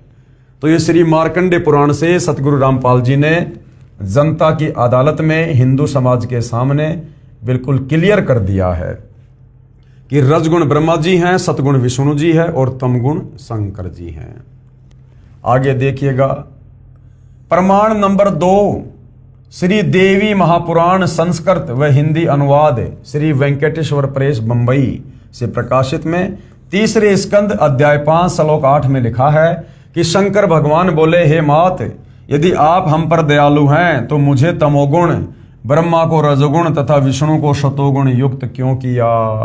इसका अन्य प्रमाण और दे रहे हैं जनता की अदालत में सतगुरु रामपाल जी कि अगर मार्कंडे पुराण से किसी को संतुष्टि ना हो तो श्री देवी महापुराण संस्कृत व हिंदी अनुवाद यानी संस्कृत और हिंदी अनुवाद दोनों साथ साथ हैं। और ये कहां से प्रकाशित है? श्री वेंकटेश्वर प्रेस बंबई से। इसमें 3रा स्कंद अध्याय 5 श्लोक 8 में लिखा है, शंकर जी अपनी माता दुर्गा की स्तुति कर रहे हैं कि हे मात, यदि आप हम पर दयालु हैं तो मुझे तमोगुणी क्यों बनाया, ब्रह्मा जी को रजोगुण से युक्त क्यों किया तथा विष्णु को सतोगुण से युक्त क्यों किया। ये देखिएगा, आपकी आंखों के सामने पेश है, ये प्रमाण पेश है। प्रमाण के लिए श्री देवी महापुराण 3रा स्कंद के अध्याय 5 से संबंधित प्रकरण की फोटोकॉपी। और सब कुछ क्लियर किया गया है, सब कुछ बताया गया है, सब कुछ समझाया गया है। इसमें झूठ का कोई नामो निशान नहीं है। ये सदग्रंथ जो हिंदू धर्म के हैं, ये प्रमाणित हैं, आप भाई बहनों की आंखों के सामने हैं। साफ साफ लिखा हुआ यहां पर देखिएगा। श्री शंकर जी अपनी माता दुर्गा की स्तुति कर रहे हैं और क्या कह रहे हैं, हे मात, यदि हमारे ऊपर सदा आप दया युक्त हो तो हमको तमोगुण में किस प्रकार प्रदान किया, यानी मुझ शंकर को तमोगुण से युक्त क्यों कर दिया। ब्रह्मा रजोगुण और हरि यानी विष्णु सत्वगुण क्यों बना दिया। बीच में फिर ये संस्कृत आ गई, यहां से फिर हिंदी शुरू हो जाती है। देखिएगा, ये इसकी संस्कृत है। यदि दया धर्मना न सदा अंबिके कथ मह विहित तमोगुण, यानी मुझे तमोगुण क्यों बना दिया। और कमल जे यानी कमल के फूल के ऊपर प्रकट ब्रह्मा जी को रजोगुण संभव शोभित है, रजोगुण क्यों बना दिया। और किमो शतोगुण हरि और विष्णु जी को शतोगुण से युक्त क्यों कर दिया। ये श्री शंकर जी अपनी माता दुर्गा की स्तुति करते हुए कह रहे हैं, जो प्रमाण आप जियों की आंखों के सामने है। ये देखिएगा, हे मात, यदि आपकी विषममति नहीं है तो ये जगत अनेक प्रकाश का क्यों किया, राजा मंत्री भूपति दास जन तथा धनी निर्धन युक्त क्यों किया। तुम्हारे तीनों गुण सर्जन पालन संहार में स्थित हैं, उन्हीं से आपने हरिहर और ब्रह्मा जी को जगत के कारण रूप निर्माण किया। मैंने विष्णु और ब्रह्मा जी ने विमान में स्थित हुए तुमको जाना, मार्ग में स्थिर हुए हमने अनेक लोग देखे, कहो वह किसके किए हैं, क्या नवीन है। तो भाइयों और बहनों, यहाँ पर आप अपनी आंखों से देख पा रहे हैं, यानी जो क्लियर जनता की अदालत में कबीर जी के वकील सतगुरु रामपाल जी ने करना था वो ये था कि गीता अध्याय 7 श्लोक नंबर 12 से 15 में जो 3 गुण हैं, सत रज और तम, वो क्या हैं, तो क्लियर कर दिया है हिंदू धर्मशास्त्रों से कि रज गुण श्री ब्रह्मा जी को कहते हैं, सतगुण श्री विष्णु जी को कहते हैं और तम गुण श्री शंकर जी को कहते हैं। इस देवी पुराण की फोटोकॉपी में स्पष्ट है कि श्री शिव जी ने अपनी माता देवी दुर्गा से दुखी मन से कहा है कि हे मात, यदि आप हम पर दयालु हैं, यदि आप हमारे से विशेष प्यार करती हैं, प्रेम करती हैं, तो मेरे को तमगुण युक्त क्यों उत्पन्न किया, मेरे को तमोगुण से युक्त क्यों कर दिया, मुझे इतना गुस्सा, इतना गुस्सेल क्यों बना दिया। विष्णु को शतोगुण तथा ब्रह्मा को रजोगुण युक्त क्यों उत्पन्न किया। ये भाव व्यक्त करने का अर्थ ये है कि ये तीनों भी समझते हैं कि यहां सब जीव दुखी हैं। इनकी उत्पत्ति का ब्रह्मा का रजगुण कारण है, जिससे प्रभावित होकर परवश हुए नर मादा मिलन करते हैं। यानी इस काल का जो 21 ब्रह्मांड है और उसमें एक ब्रह्मांड में इसने जो ये सृष्टि अपनी चला रखी है, तो यहां पर श्री ब्रह्मा जी से निकल रहे रजोगुण के प्रभाव से नर और मादा, यानी चाहे इंसान हो, चाहे देवी देवता हो, चाहे 184 योनियों के जीव जंतु हो, सब के सब श्री ब्रह्मा जी से निकल रहे रजोगुण के प्रभाव से प्रभावित होकर, यानी विषय वासनाओं से ग्रस्त होकर जबरदस्ती संतान उत्पत्ति करते हैं। बाई फोर्स ये काल करवाता है, जिससे प्रभावित होकर परवश हुए नर मादा मिलन करते हैं और जीव उत्पन्न होते हैं। ऋषियों ने कामदेव से बचने के लिए, यानी रजोगुण से बचने के लिए घोर तप किए, एकांतवास किया, क्योंकि ये जो रजोगुण है भाइयों और बहनों, ये भक्ति में बहुत ज्यादा बाधक है। रजोगुण के प्रभाव से मन विचलित रहता है, अशांत रहता है, मन में गंदी प्रवृत्तियां उत्पन्न होती हैं जो भक्ति में, सुमरण में, ध्यान में बाधक हैं। तो बड़े बड़े साधु संत महात्मा ऋषि जन, इन्होंने रजोगुण को काबू करने के लिए इन्होंने घोर तप किए, एकांत में वास किया, लेकिन अंत में हार गए। क्यों हार गए? क्योंकि इन्हें उस पूर्ण ब्रह्म परमेश्वर कबीर देव की शास्त्र अनुकूल भक्ति का ज्ञान नहीं था। गीता अध्याय 4 श्लोक 34 के अनुसार उस तत्वदर्शी संत की पहचान नहीं थी, जिसकी शरण में आकर शास्त्र अनुकूल सत भक्ति करने से, उसके आशीर्वाद से हम इन विषय विकारों से मुक्ति प्राप्त कर सकते हैं। तत्वदर्शी संत की शरण में आने के बाद यदि हम मर्यादा में रहकर आत्म कल्याण के लिए जी जान लगाकर भक्ति करेंगे, तो उसके बाद हमें ना श्री ब्रह्मा जी से निकल रहा रजोगुण परेशान करेगा, ना विष्णु जी से निकल रहा शतोगुण दुखी करेगा, और ना शंकर जी से निकल रहा तमोगुण परेशान करेगा।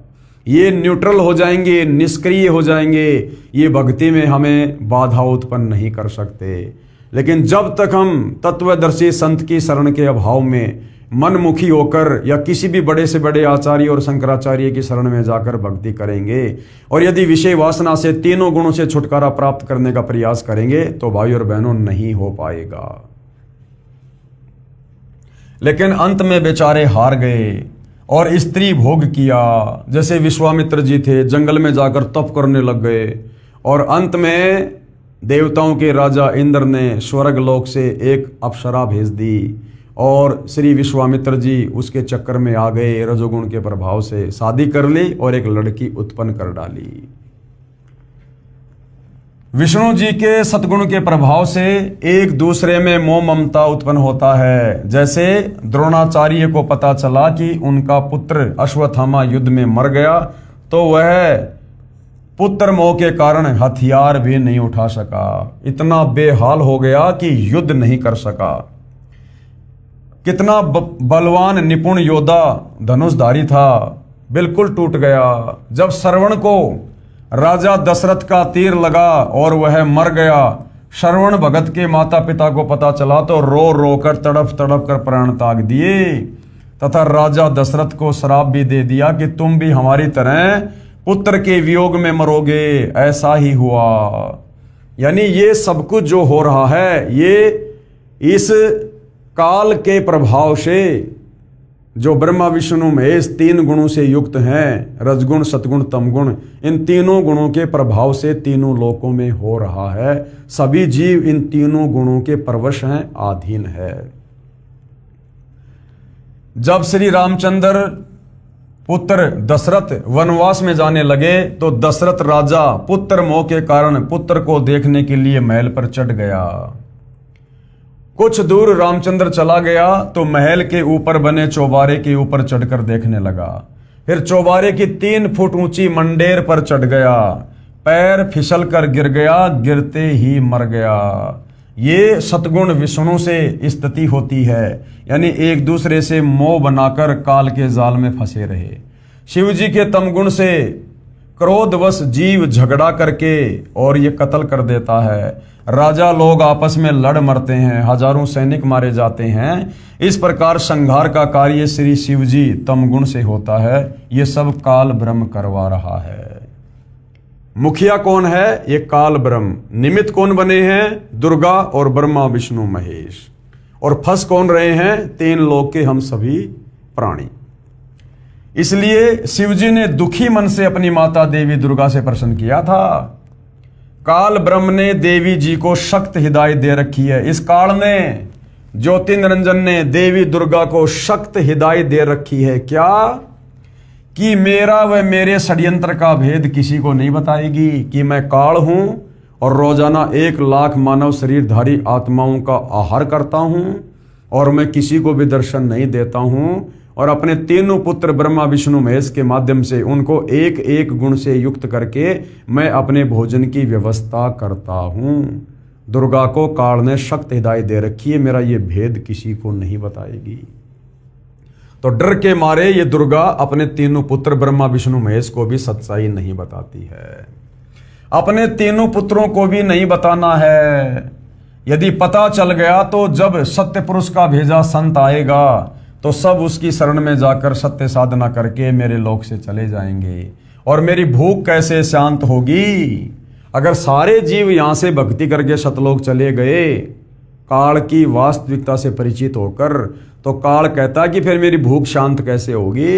इसलिए ये अपनी जानकारी कि मैं काल हूं, मैं गुप्त रहता हूं, मुझे श्राप लगा हुआ है और अपने तीनों पुत्रों के माध्यम से मैं सबको यहाँ पर कर्म बंधनों में बांध के रखता हूँ, इस बात की जानकारी किसी को नहीं होने देता है। अब सोचिए भाइयों और बहनों, 21 ब्रह्मांड का मुखिया ये काल ब्रह्म है और ये काल ब्रह्म किसी को जानकारी नहीं होने देता है कि मेरे से ऊपर भी कोई पूर्ण परमात्मा है, सतलोक है जहाँ पर कभी मृत्यु नहीं होती। तो सोचिए फिर 21 ब्रह्मांड में कौन ऐसा प्राणी है जो हमें सतलोक की जानकारी दे सकता है, जन्म मरण के रोग की जिसके पास में दवा हो। इसलिए भाइयों और बहनों, स्वयं वो कबीर परमात्मा, कबीर देव, सत्य पुरुष सतलोक से चलकर गति करके अपने उस तेजोमय नूरी शरीर को हल्का करके आप और हम इंसानों की भांति यहाँ पर इंसान बनकर लीला करता है। होता है प्रकट, लेकिन सांसारिक दृष्टि में ऐसा लगता है जैसे माँ के गर्भ से जन्म लेकर आया है, क्योंकि वो परमेश्वर है, समर्थ है, अनंत सिद्धियों का स्वामी है। वो चाहे जो कर सकता है, जीव की कोई औकात नहीं उसको जानने की, उसकी पहचानने की। फिर वो यहाँ पर आम व्यक्ति बनकर, आम संत बनकर धीरे धीरे अपने तत्व ज्ञान का प्रचार करता है और सर्व शास्त्रों से उस ज्ञान को प्रमाणित करता है। और जो जो आत्माएं उनके ज्ञान को स्वीकार करके उनसे उपदेश लेकर आजीवन मर्यादा में रहकर भक्ति करती हैं, उन आत्माओं को वो कबीर परमात्मा तत्वदर्शी संत के रूप में यहाँ पर भी सुखी करता है और शरीर छूटने के बाद फिर उनकी मुक्ति कर देता है, उनको सतलोक पहुँचा देता है। गीता अध्याय 18 श्लोक 62 के अनुसार कि अर्जुन तू सर्वभाव से उस परमेश्वर की शरण में जा, जहाँ जाने के बाद साधक फिर लौटकर कभी संसार में वापस नहीं आता। तो उस लोक में शाश्वत स्थान सतलोक में तत्वदर्शी संत यानी कबीर भगवान अपने साधक को भेज देते हैं, उसका जन्म मरण समाप्त कर देते हैं, दूसरा कोई तरीका नहीं है। तो काल ब्रह्म यानी ज्योति निरंजन के डर से देवी यानी दुर्गा किसी को ये भेद नहीं बताती है। परमेश्वर कबीर जी ने आकर ये भेद बताया है और गुरुदेव अपने लिए कह रहे हैं कि दास रामपाल दास ने समझाया है। तो सतलोक से चलकर स्वयं सतगुरु रामपाल जी ही आए हैं और आज देश और दुनिया को सर्व धर्मशास्त्र दिखाकर उन्होंने स्वयं ही तत्वदर्शी संत की भूमिका करके बताया है, जगाया है, दिखाया है। अब भाई अगर कोई इस अज्ञान वाली गहरी निंद्रा से जाग जाएगा इतने सारे प्रमाण देखने के बाद, और यदि उनके शरण में आकर मर्यादा में रहकर भक्ति करेगा, तो भाई वो आत्मा इन कष्टों से, इन पीड़ाओं से, अब भाई और बहनों 184 योनियों की पीड़ा कोई सामान्य नहीं है। 84 लाख प्रकार के जीवों के शरीर भोगने पड़ते हैं तब एक मनुष्य जन्म मिलता है केवल भक्ति के लिए, क्योंकि मनुष्य जन्म में भक्ति कर सकते हैं। इतनी बुद्धि, इतनी सोच, इतना विवेक, इतनी समझ केवल मनुष्य जन्म में मिलता हमें, क्योंकि ये मनुष्य जन्म 184 योनियों से भिन्न है। परमेश्वर ने हमें अपने जैसा रूप दिया है, नारायण ने नर रूप दिया है। और इस मनुष्य जन्म का फायदा यदि हमने तत्वदर्शी संत की शरण में आकर सत भक्ति करके फायदा नहीं उठाया तो क्या मतलब रह गया फिर मनुष्य जन्म प्राप्त करने का स्त्री या पुरुष का, जब ये शरीर खत्म करके वापस 184 में जाना है, नरक में जाना है। तो अब मौका है भाई और बहनों, परमात्मा स्वयं धरती पर प्रकट हैं और इस ज्ञान को अच्छे से समझे बिना, सृष्टि रचना को अच्छे से समझे बिना हमारी रुचि ये सतभक्ति करने की नहीं बनेगी। उनकी शरण में आकर भी हम अपना पैर फिसलवा लेंगे और यही काल के जाल में जो है फंसे रहेंगे। तो सभी भाई बहनों ने पहले सतगुरु रामपाल जी के ज्ञान को अच्छे से समझना है, उसके बाद उनसे उपदेश लेकर आत्मा का कल्याण करवाना है। उपरोक्त इन प्रमाणों से सिद्ध हुआ कि रजगुण ब्रह्मा जी हैं, सतगुण विष्णु जी हैं तथा तमगुण शंकर जी हैं। ये ही 3 देवता हैं और ये ही 3 गुण हैं। ये आपने मार्कंडे पुराण से देख लिया है। अब मामला जनता की अदालत में चल रहा है, तो जनता ने अपनी आंखों से देख लिया है कि भाई वास्तव में जो कबीर जी के वकील सतगुरु रामपाल जी कबीर जी को सर्वश्रेष्ठ परमात्मा साबित करते हुए और श्री कृष्ण और विष्णु जी को केवल एक ब्रह्मांड में 3 लोक का, एक शतोगुण विभाग का मंत्री साबित करते हुए सर्व हिंदू धर्मशास्त्रों से प्रमाण दिखा रहे हैं जो बिल्कुल सत्य हैं। तो जनता की रुचि बढ़ रही है और अधिक जानने की। तो जनता की अदालत में, जो कि जनता ही जज है, जनता ने और क्या सवाल किया कबीर जी के वकील सतगुरु रामपाल जी से। प्रश्न नंबर 8, परमात्मा को अजन्मा और अजर अमर कहते हैं कि परमात्मा कभी किसी मां के गर्भ से जन्म नहीं लेता और परमात्मा अजर अमर है, वो कभी नष्ट नहीं होता, कभी खत्म नहीं होता, वो कभी मरता नहीं है। ये उपरोक्त प्रकरण तथा इन प्रमाणों से सिद्ध हुआ कि श्री ब्रह्मा, श्री विष्णु तथा श्री शंकर तीनों नाशवान है, क्योंकि इनकी मां दुर्गा है, पिता इनका काल भगवान है।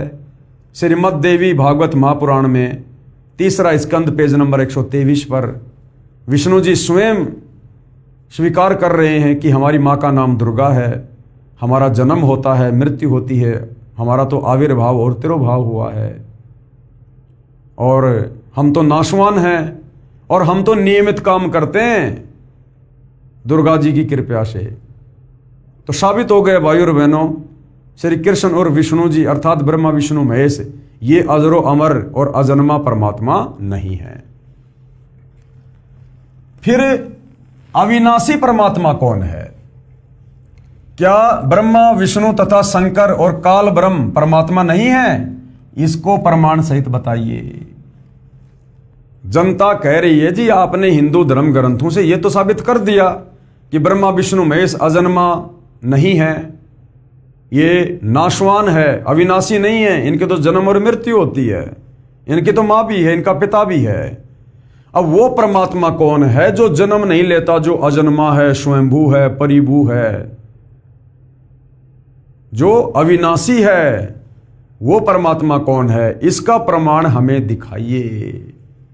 तो कबीर जी के वकील सतगुरु रामपाल जी ने जनता की अदालत में क्या बताया? उत्तर, पहले स्पष्ट करता हूं कि श्री ब्रह्मा, श्री विष्णु, श्री शंकर तथा ये ब्रह्म परमात्मा है या नहीं। ये तो आपने अपने प्रश्न में ही सिद्ध कर दिया कि परमात्मा तो अजन्मा अर्थात जिसका कभी जन्म न हुआ हो वो होता है। पूर्वोक्त विवरण तथा प्रमाणों से सिद्ध हो चुका है कि ब्रह्मा, विष्णु और शंकर के माता पिता हैं, यानी दुर्गा इनकी मां है और पिता काल ब्रह्म है। इनका पिता ब्रह्म भी नाशवान है। गीता का ज्ञान दाता ये काल ब्रह्म गीता अध्याय 2 श्लोक 12, अध्याय 10 श्लोक 2, अध्याय 4 श्लोक 5 और 9 में खुद स्वीकार कर रहा कि अर्जुन तेरे और मेरे बहुत जन्म हो चुके हैं, तू नहीं जानता है। तो ये जो ब्रह्म है, ब्रह्मा विष्णु महेश का पिता, ये भी नाशवान है, जन्म और मरण में है, अर्थात इसका भी जन्म हुआ है। इससे स्वयं सिद्ध हुआ कि ये परमात्मा नहीं है। अब प्रश्न रहा फिर अविनाशी कौन है? इसके उत्तर में श्रीमद् भगवद गीता से ही प्रमाणित करते हैं कि वो अविनाशी परमात्मा कौन है। कि अविनाशी परमात्मा गीता ज्ञान देने वाले ब्रह्म यानी काल से अन्य है। श्रीमद् भगवद गीता अध्याय 2 श्लोक 12, गीता अध्याय 4 श्लोक 5, गीता अध्याय 10 श्लोक 2 में गीता ज्ञानदाता ने यानी इस काल ब्रह्म ने अपनी स्थिति स्पष्ट कर दी कि मेरी उत्पत्ति हुई है, मैं जन्मता और मरता हूं। अर्जुन, मेरे और तेरे बहुत जन्म हो चुके हैं, मैं भी नाशवान हूं। गीता अध्याय 2 श्लोक 17 में फिर क्या कहा कि अविनाशी तो उसको जान जिसको मारने में कोई भी सक्षम नहीं है। कि अर्जुन, तेरे और मेरे तो जन्म होते हैं। गीता अध्याय 2 श्लोक 17 में फिर कहा कि अविनाशी यानी जिसको मारने में कोई सक्षम नहीं है। अविनाशी तो उसको जान जिसको मारने में कोई सक्षम नहीं, अर्थात गीता ज्ञानदाता ब्रह्म अपने से अन्य किसी और परमात्मा को अविनाशी परमात्मा कह रहा है। गीता अध्याय 2 श्लोक 17 में कहा है कि अविनाशी तो उसको जान जिसको मारने में कोई सक्षम नहीं। और जिस परमात्मा ने यानी अपने से अन्य परमात्मा के विषय में बात कर रहा है गीता ज्ञानदाता काल ब्रह्म, और जिस परमात्मा ने सर्व की रचना की यानी सारी सृष्टि की रचना की, काल के 21 ब्रह्मांडों की रचना की, अक्षर पुरुष के 7 संग ब्रह्मांडों की रचना की, ऊपर के 4 अविनाशी लोकों की रचना की, सर्व आत्माओं की उत्पत्ति की, अविनाशी परमात्मा का यह प्रथम प्रमाण हुआ।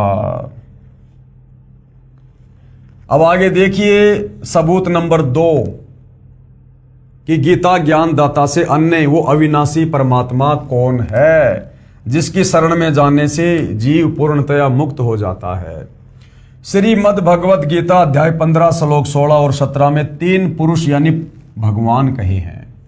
गीता अध्याय 15 श्लोक 16 में कहा है कि इस लोक में 2 पुरुष यानी 2 भगवान प्रसिद्ध हैं, क्षर पुरुष तथा अक्षर पुरुष। क्षर पुरुष ये 21 ब्रह्मांड का स्वामी काल है और अक्षर पुरुष ये 7 संग ब्रह्मांड का स्वामी अक्षर पुरुष है यानी परब्रह्म है।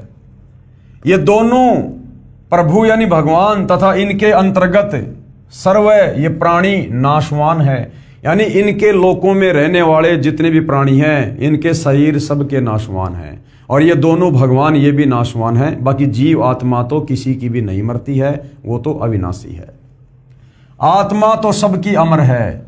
गीता अध्याय 15 श्लोक 17 में कहा है कि उत्तम पुरुष है तू अन्य, कि उत्तम पुरुष अर्थात पुरुषोत्तम तो कोई अन्य है जिसे परमात्मा कहा गया है, जो तीनों लोकों में प्रवेश करके सबका धारण पोषण करता है, वह वास्तव में अविनाशी है। गीता ज्ञानदाता काल ब्रह्म ने कि कौन परमात्मा जन्म और मरण में है और कौन परमात्मा अविनाशी है, इन 3 श्लोकों में बिल्कुल क्लियर कर दिया। गीता अध्याय 15 श्लोक नंबर 16 में 2 भगवानों की जानकारी दे रहा है। एक तो खुद ये काल ब्रह्म है 21 ब्रह्मांड का स्वामी, और दूसरा अक्षर पुरुष जो 7 संग ब्रह्मांड का स्वामी है। तो कह रहा है कि ये दोनों भगवान भी नाशवान हैं, इनका भी जन्म और मरण है, और इन दोनों के लोकों में जितनी भी आत्माएं हैं वो भी जन्म और मरण में है। और ये दोनों लोक भी नष्ट होते हैं, महाप्रलय में आते हैं, उत्पत्ति और प्रलय में है। तो फिर वो अविनाशी परमात्मा कौन है? उसके लिए फिर गीता अध्याय 15 श्लोक नंबर 17 में कहा है कि उत्तम पुरुष तु अन्य परमात्मा इति उदाहरते ये लोग त्रियम अवश्य विभर्ति अव ईश्वरे, कि वो उत्तम पुरुष यानी पुरुषोत्तम सर्वश्रेष्ठ भगवान तो अन्य ही है, जिसको भगवान कहा जाता है, जो तीनों लोकों में प्रवेश करके सबका धारण पोषण करता है, वो अविनाशी है। कबीर परमेश्वर अविनाशी है, परम अक्षर ब्रह्म सत्य पुरुष अविनाशी परमात्मा है। गीता अध्याय 15 श्लोक 17 में कहा है कि उत्तम पुरुष अर्थात पुरुषोत्तम तो कोई अन्य है, जिसे परमात्मा कहा गया है, जो तीनों लोकों में प्रवेश करके सबका धारण पोषण करता है, वह वास्तव में अविनाशी है। फिर गीता अध्याय 7 श्लोक 29 में कहा है कि जो साधक यानी भगत केवल जरा यानी बुढ़ापा और मरण यानी मृत्यु के दुख से छूटने के लिए प्रयत्न करते हैं, वे तत्ब्रह्म को जानते हैं, सब कर्मों तथा संपूर्ण अध्यात्म से परिचित हैं। और वो कौन होंगे? वो साधक होंगे जो उस तत्वदर्शी संत की शरण में आकर ज्ञान सुन रहे हैं। तभी तो उनको इस काल के लोक के विधान का पता चला, घटिया संविधान का पता चला कि भाई यहाँ तो बुढ़ापा और मृत्यु ये बहुत खतरनाक हैं, यहाँ पर जन्म और मरण भयंकर रोग है। तो वो साधक, वो भगत क्या करते हैं? वो उस तत्ब्रह्म से, उस पूर्ण परमेश्वर से परिचित हो जाते हैं। कैसे? तत्वदर्शी संत की शरण में आकर, और फिर वो बुढ़ापे और मृत्यु से छूटने का प्रयास करते हैं, यानी फिर वो मोक्ष प्राप्ति की दिशा में आगे बढ़ते हैं। वे उस तत्ब्रह्म को जानते हैं, यानी पूर्ण परमात्मा को जानते हैं, सब कर्मों तथा संपूर्ण अध्यात्म से परिचित हैं। फिर गीता अध्याय 8 श्लोक 1 में अर्जुन ने पूछा कि वो तत्ब्रह्म क्या है जिससे वो भगत परिचित हो जाते हैं। गीता ज्ञान दाता ने यानी ब्रह्म ने अध्याय 8 श्लोक 3 में उत्तर दिया कि वह परम अक्षर ब्रह्म है, कि वो परम अक्षर ब्रह्म है, वो कबीर देव है, वो कबीर भगवान है, अर्थात परम अक्षर पुरुष है। पुरुष कहो चाहे ब्रह्म यानी पुरुष कहो चाहे भगवान, बात एक ही है। गीता अध्याय 15 श्लोक 17 में जो उत्तम पुरुष तु अन्य परमात्मा इति उदाहरतः कहा है, वह परम अक्षर ब्रह्म है, इसी को पुरुषोत्तम कहते हैं, यानी वो कबीर देव है, वो कबीर परमेश्वर है। अब आगे क्या कहा जा रहा है? स्पष्टीकरण, यानी जनता की अदालत में कबीर परमेश्वर के वकील सतगुरु रामपाल जी स्पष्टीकरण दे रहे हैं कि गीता अध्याय 15 श्लोक 17 में तो आपने जान लिया कि वो अविनाशी परमात्मा कौन है। तो बहुत सारे लोग कहते हैं कि तुम्हारे गुरुजी गीता अध्याय 15 श्लोक 18 को क्यों नहीं दिखाते, जिसमें गीता बोलने वाला काल ब्रह्म कहता कि मैं पुरुषोत्तम हूं, मैं ही पुरुषोत्तम हूं। तो सतगुरु रामपाल जी स्पष्टीकरण दे रहे हैं कि पुरुषोत्तम कौन है, पुरुषों में उत्तम कौन है, अविनाशी कौन है, ये तो आपको गीता अध्याय 15 श्लोक 17 में बता दिया गया है। लेकिन गीता अध्याय 15 श्लोक 18 में जो पुरुषोत्तम है वो ये काल नहीं है। ये क्या कह रहा है आप लोग समझे नहीं। ये काल कह रहा है कि इस संसार में लोक वेद के माध्यम से, सुनी सुनाई बातों, दंत कथाओं के माध्यम से मैं इस 21 ब्रह्मांड में पुरुषोत्तम प्रसिद्ध हूं। मैं यहां पर पुरुषोत्तम यानी भगवान प्रसिद्ध हूं, क्योंकि इस काल के 21 ब्रह्मांड में भाई और बहनों पूर्ण परमेश्वर की किसी को जानकारी नहीं। और इन वेदों में और गीता जी में केवल इस ब्रह्म, इस काल तक की साधना का जिक्र है, जिस कारण से हमारे नादान तत्व ज्ञानहीन धर्म गुरुओं ने इस ब्रह्म को ही जनता में पुरुषोत्तम सिद्ध कर दिया, परमात्मा सिद्ध कर दिया कि ब्रह्म ही सर्वश्रेष्ठ भगवान है। तो ये गीता ज्ञानदाता काल ब्रह्म गीता अध्याय 15 श्लोक 18 में कह रहा है कि मैं तो लोकवेद के हिसाब से, सुनी सुनाई बातों के हिसाब से, अज्ञान के हिसाब से यहां पर पुरुषोत्तम प्रसिद्ध हूं, मैं पुरुषोत्तम नहीं हूं। स्पष्टीकरण गीता अध्याय 15 श्लोक 18 में गीता ज्ञानदाता ने यानी इस काल ब्रह्म ने, ब्रह्मा विष्णु महेश के पिता ने कहा है कि मैं उन सर्व प्राणियों से उत्तम अर्थात सर्वशक्तिमान हूं, कि 21 ब्रह्मांड में जितने भी प्राणी हैं वो मेरे अंतर्गत हैं। ब्रह्मा विष्णु महेश है, दुर्गा है, देवी देवता हैं, आम प्राणी हैं, ये सब 21 ब्रह्मांड में काल के अधीन है। तो 21 ब्रह्मांड में इन प्राणियों में ये काल शक्तिमान है, इसलिए ये पुरुषोत्तम प्रसिद्ध है। लेकिन वास्तव में ये वो पुरुषोत्तम नहीं है जो तीनों लोकों में प्रवेश करके सबका धारण पोषण करता है और जिसने सर्व ब्रह्मांडों की रचना की है। गीता अध्याय 15 श्लोक 18 में गीता ज्ञानदाता ने कहा है कि मैं उन सर्व प्राणियों से उत्तम अर्थात शक्तिमान हूं जो मेरे 21 ब्रह्मांडों में रहते हैं, इसलिए लोकवेद अर्थात दंत कथा के आधार से मैं पुरुषोत्तम प्रसिद्ध हूं। वास्तव में पुरुषोत्तम तो गीता अध्याय 15 श्लोक 17 में स्पष्ट कर दिया। उत्तम पुरुष अर्थात पुरुषोत्तम तो क्षर पुरुष यानी काल यानी गीता ज्ञानदाता तथा अक्षर पुरुष जो सात संग ब्रह्मांडों का स्वामी है उनसे अन्य ही है, वही परमात्मा कहा जाता है। और वो क्या करता है? वह सर्व का धारण पोषण करता है, वास्तव में अविनाशी है। यानी तीनों लोकों में प्रवेश करके काल के 21 ब्रह्मांड में, अक्षर पुरुष के सात संग ब्रह्मांडों में और ऊपर के चारों लोकों में प्रवेश करके जो परमात्मा सबकी रोजी रोटी का, सबकी सुख सुविधा का, सबकी आवश्यकताओं का उनके कर्म संस्कार अनुसार प्रबंध करता है, यानी तीनों लोकों में प्रवेश करके सबका धारण पोषण करता है, वह परम अक्षर ब्रह्म है। वो है वो तत्ब्रह्म, वो परम अक्षर ब्रह्म, वो कबीर देव जो असंख्य ब्रह्मांडों का मालिक है, जो सर्व सर्जनहार है, कुल का मालिक है अर्थात परमात्मा है। अब जनता अपनी आंखों से देख रही है, कानों से सुन रही है और हिंदू धर्म ग्रंथों से सतगुरु रामपाल जी जो कि कबीर जी की तरफ से उनके एडवोकेट हैं, वो सारी चीजें प्रमाणित कर रहे हैं। तो जनता की भी और अधिक अध्यात्म को जानने में रुचि बढ़ रही है। तो आगे जनता की अदालत में जनता ने क्या सवाल किया? प्रश्न नंबर 9, अक्षर का अर्थ अविनाशी होता है। आपने गीता अध्याय 15 श्लोक 16 में भी अक्षर पुरुष को भी नाशवान बताया, यह स्पष्ट करो।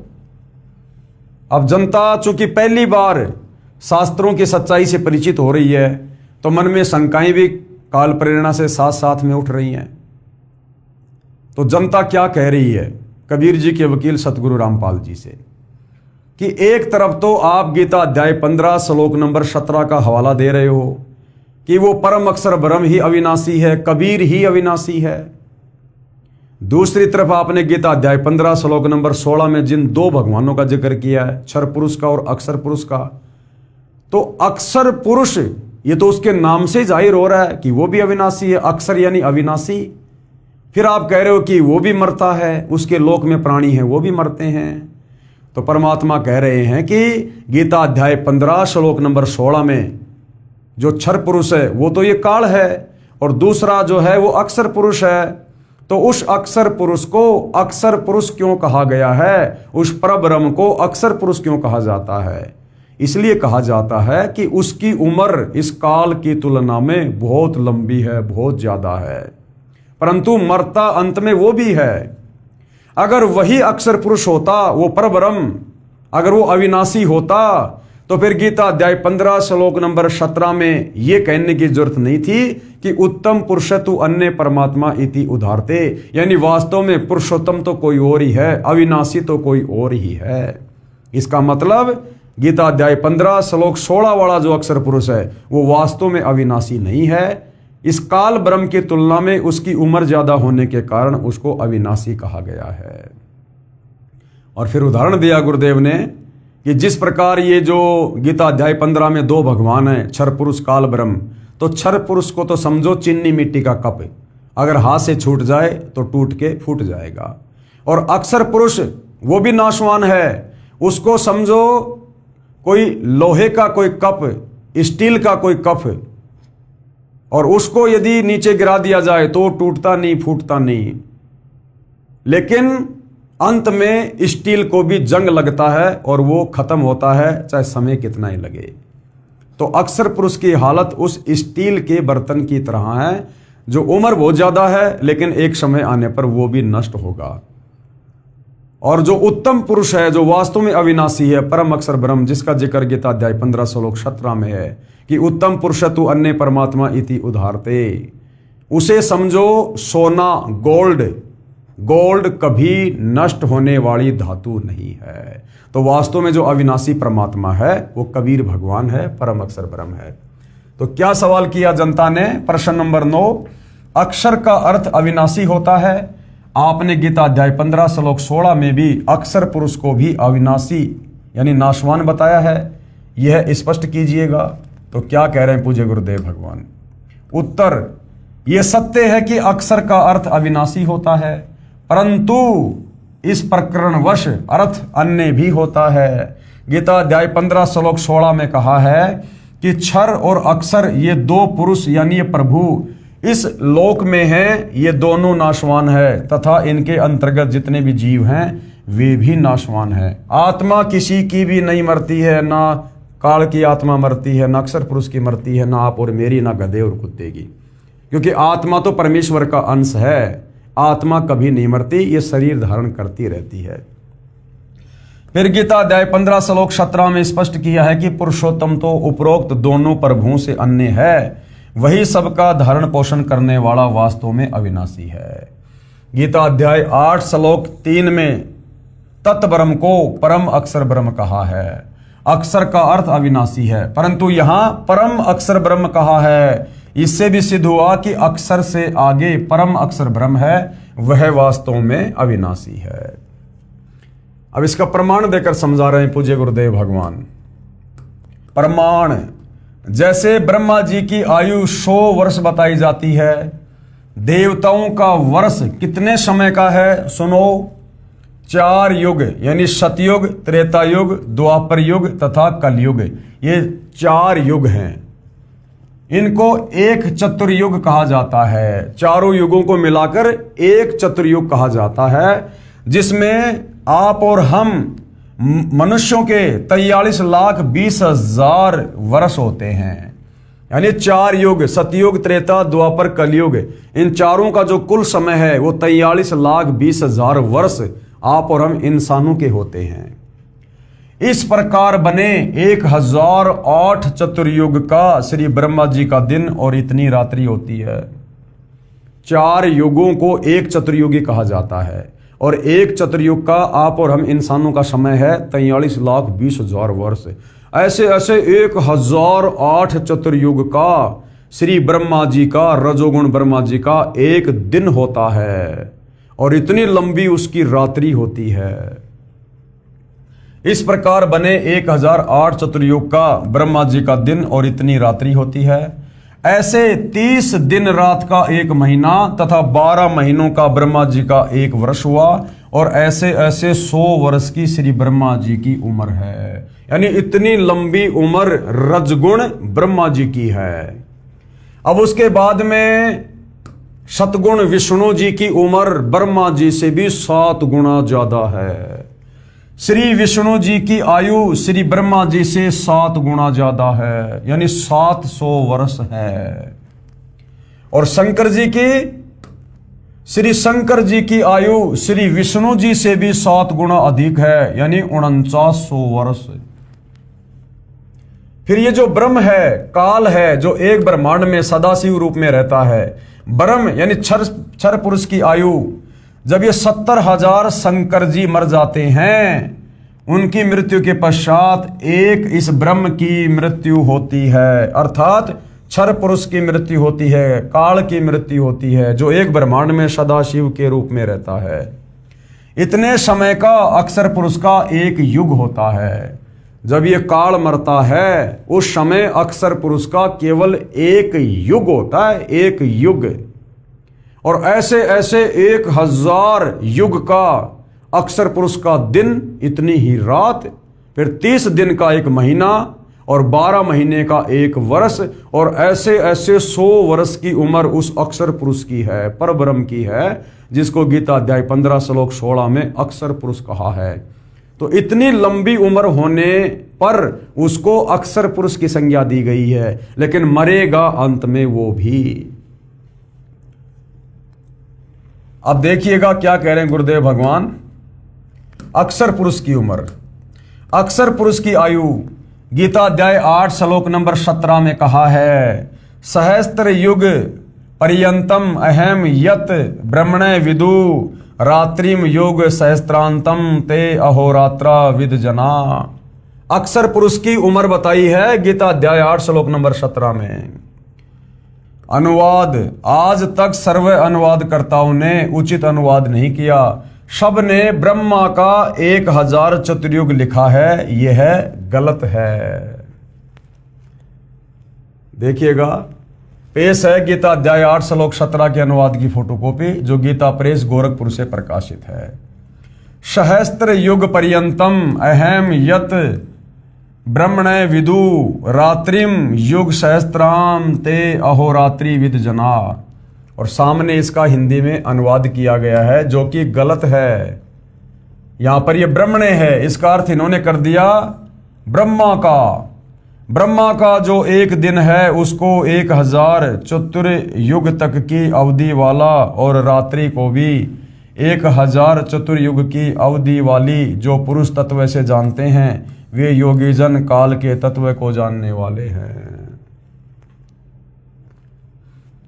अब गुरुदेव भगवान क्या कह रहे हैं? इन अनुवादकर्ताओं की गलतियों को सार्वजनिक कर रहे हैं।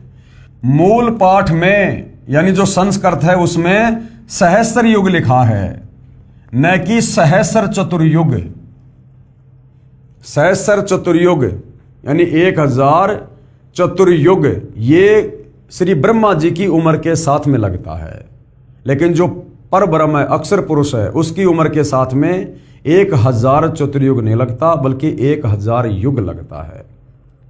कि जब ये काल मरता है एक, तो अक्षर पुरुष का एक युग होता है, और ऐसे ऐसे 1000 युग का अक्षर पुरुष का दिन और इतनी ही रात्रि होती है।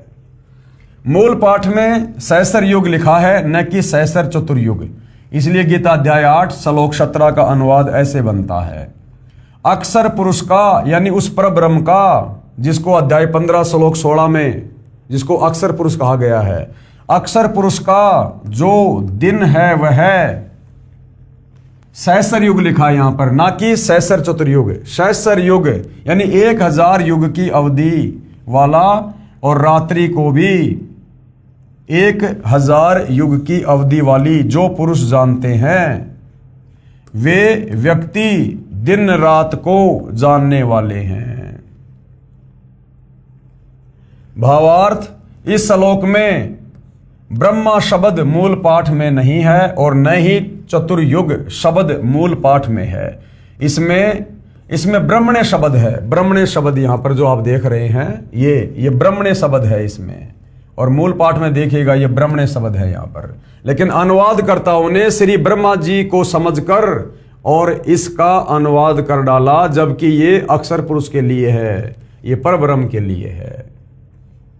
भावार्थ, इस श्लोक में ब्रह्मा शब्द मूल पाठ में नहीं है, और न ही चतुर्युग शब्द मूल पाठ में है। इसमें ब्रह्मणे शब्द है, जिसका अर्थ है सच्चिदानंद घन ब्रह्म, अर्थात परम अक्षर ब्रह्म होता है। परंतु प्रकरण अनुसार ब्रह्मणे का अर्थ ब्रह्म से अन्य यानी परब्रह्म अक्षर ब्रह्म भी होता है।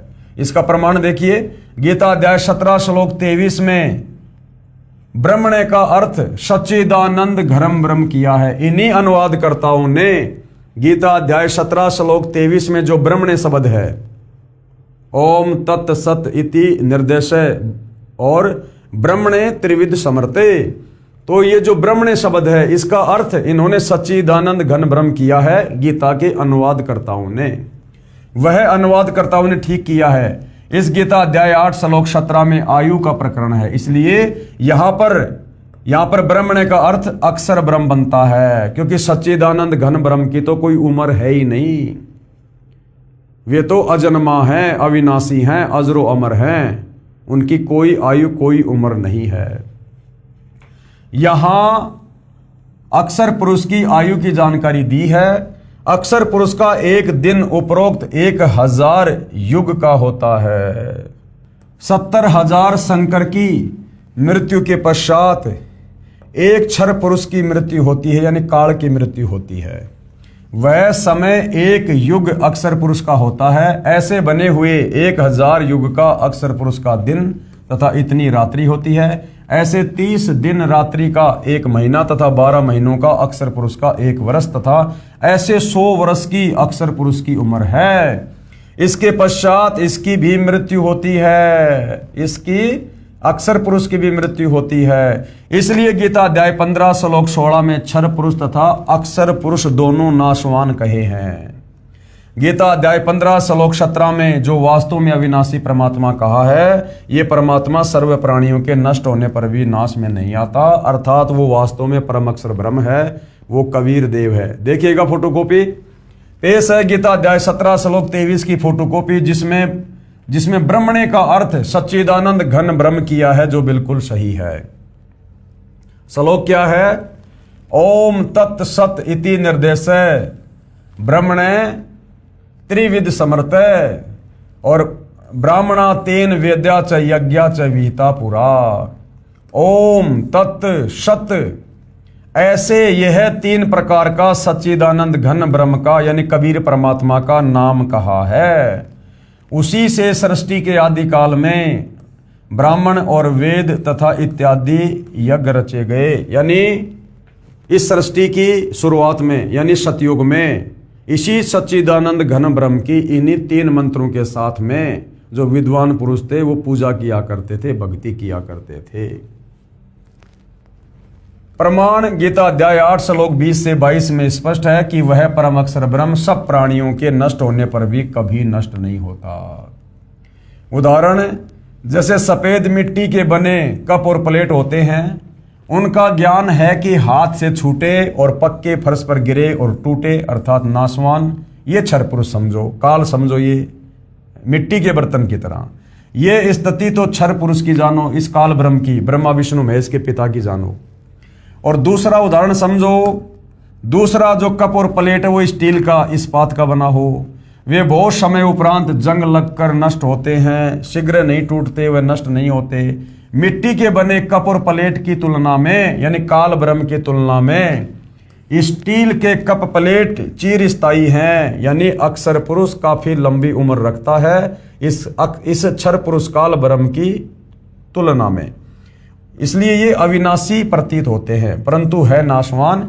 इसी प्रकार स्थिति अक्षर पुरुष की जानो, यानी ये जो परब्रह्म है, अक्षर पुरुष है, ये उस लोहे के बर्तन की तरह है, इस्पात के बर्तन की तरह है, जो हाथ से छूट जाए तो जल्दी से टूटता नहीं, लेकिन अंत में जंग लगकर वो भी नष्ट होता है, लोहा भी नष्ट हो जाता है, मिट्टी में मिल जाता है। और तीसरा जो परम अक्षर ब्रह्म है, जो कबीर देव हैं, तीसरे कप प्लेट सोने के बने हों, वे कभी नष्ट नहीं होते, उनको जंग नहीं लगता। ये स्थिति परम अक्षर ब्रह्म की जानो, यानी कबीर भगवान की जानो, ये वास्तव में अविनाशी है। इसलिए प्रकरणवश अक्षर का अर्थ नाशवान भी होता है, वास्तव में अक्षर का अर्थ अविनाशी होता है। उदाहरण के लिए गीता अध्याय 8 श्लोक 11 में मूल पाठ में यत अक्षरम वेद विदह वदंती विशंति यत यते वितरागा यत इच्छन्तः ब्रह्मचर्यम चरंती तत् ते पदम संग्रहण प्रवक्षे। और क्या अनुवाद किया है पूज्य गुरुदेव भगवान ने?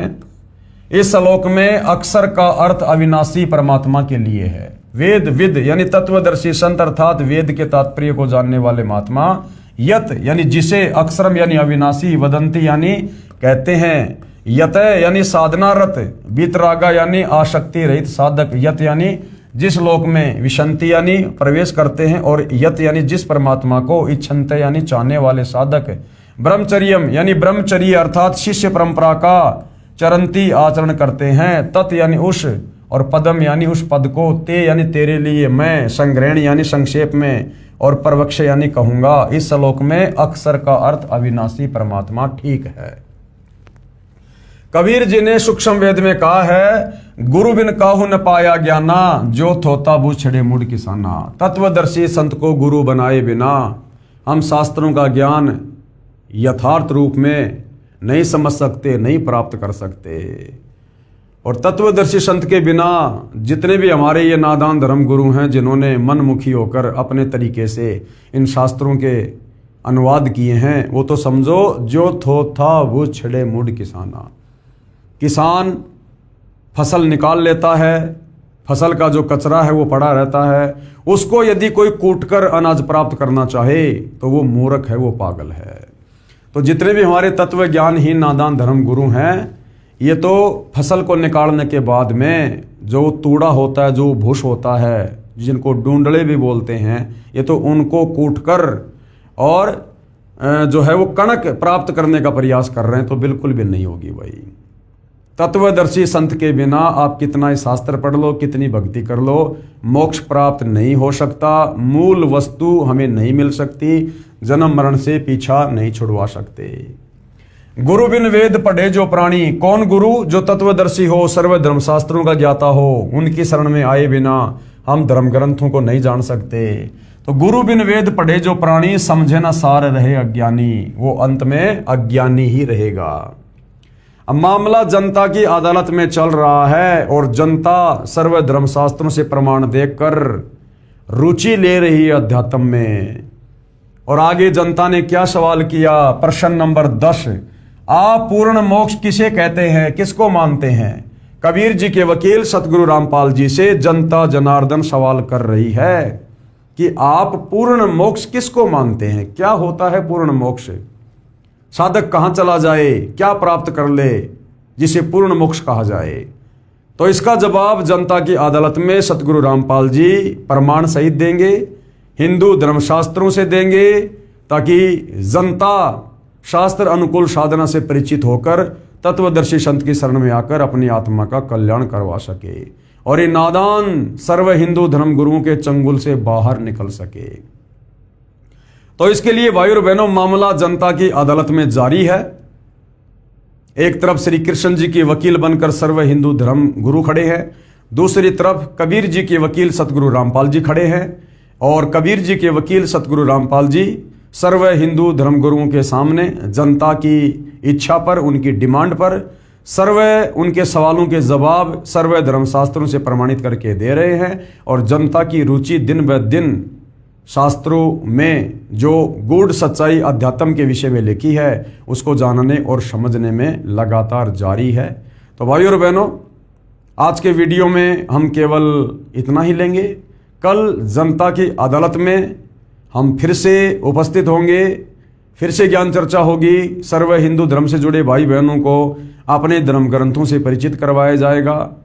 तब तक पूज्य गुरुदेव भगवान हम सबको आज्ञा दे, आशीर्वाद दे, सद्बुद्धि दे। बंदी छोड़ सतगुरु रामपाल जी परमेश्वर जी की जय हो।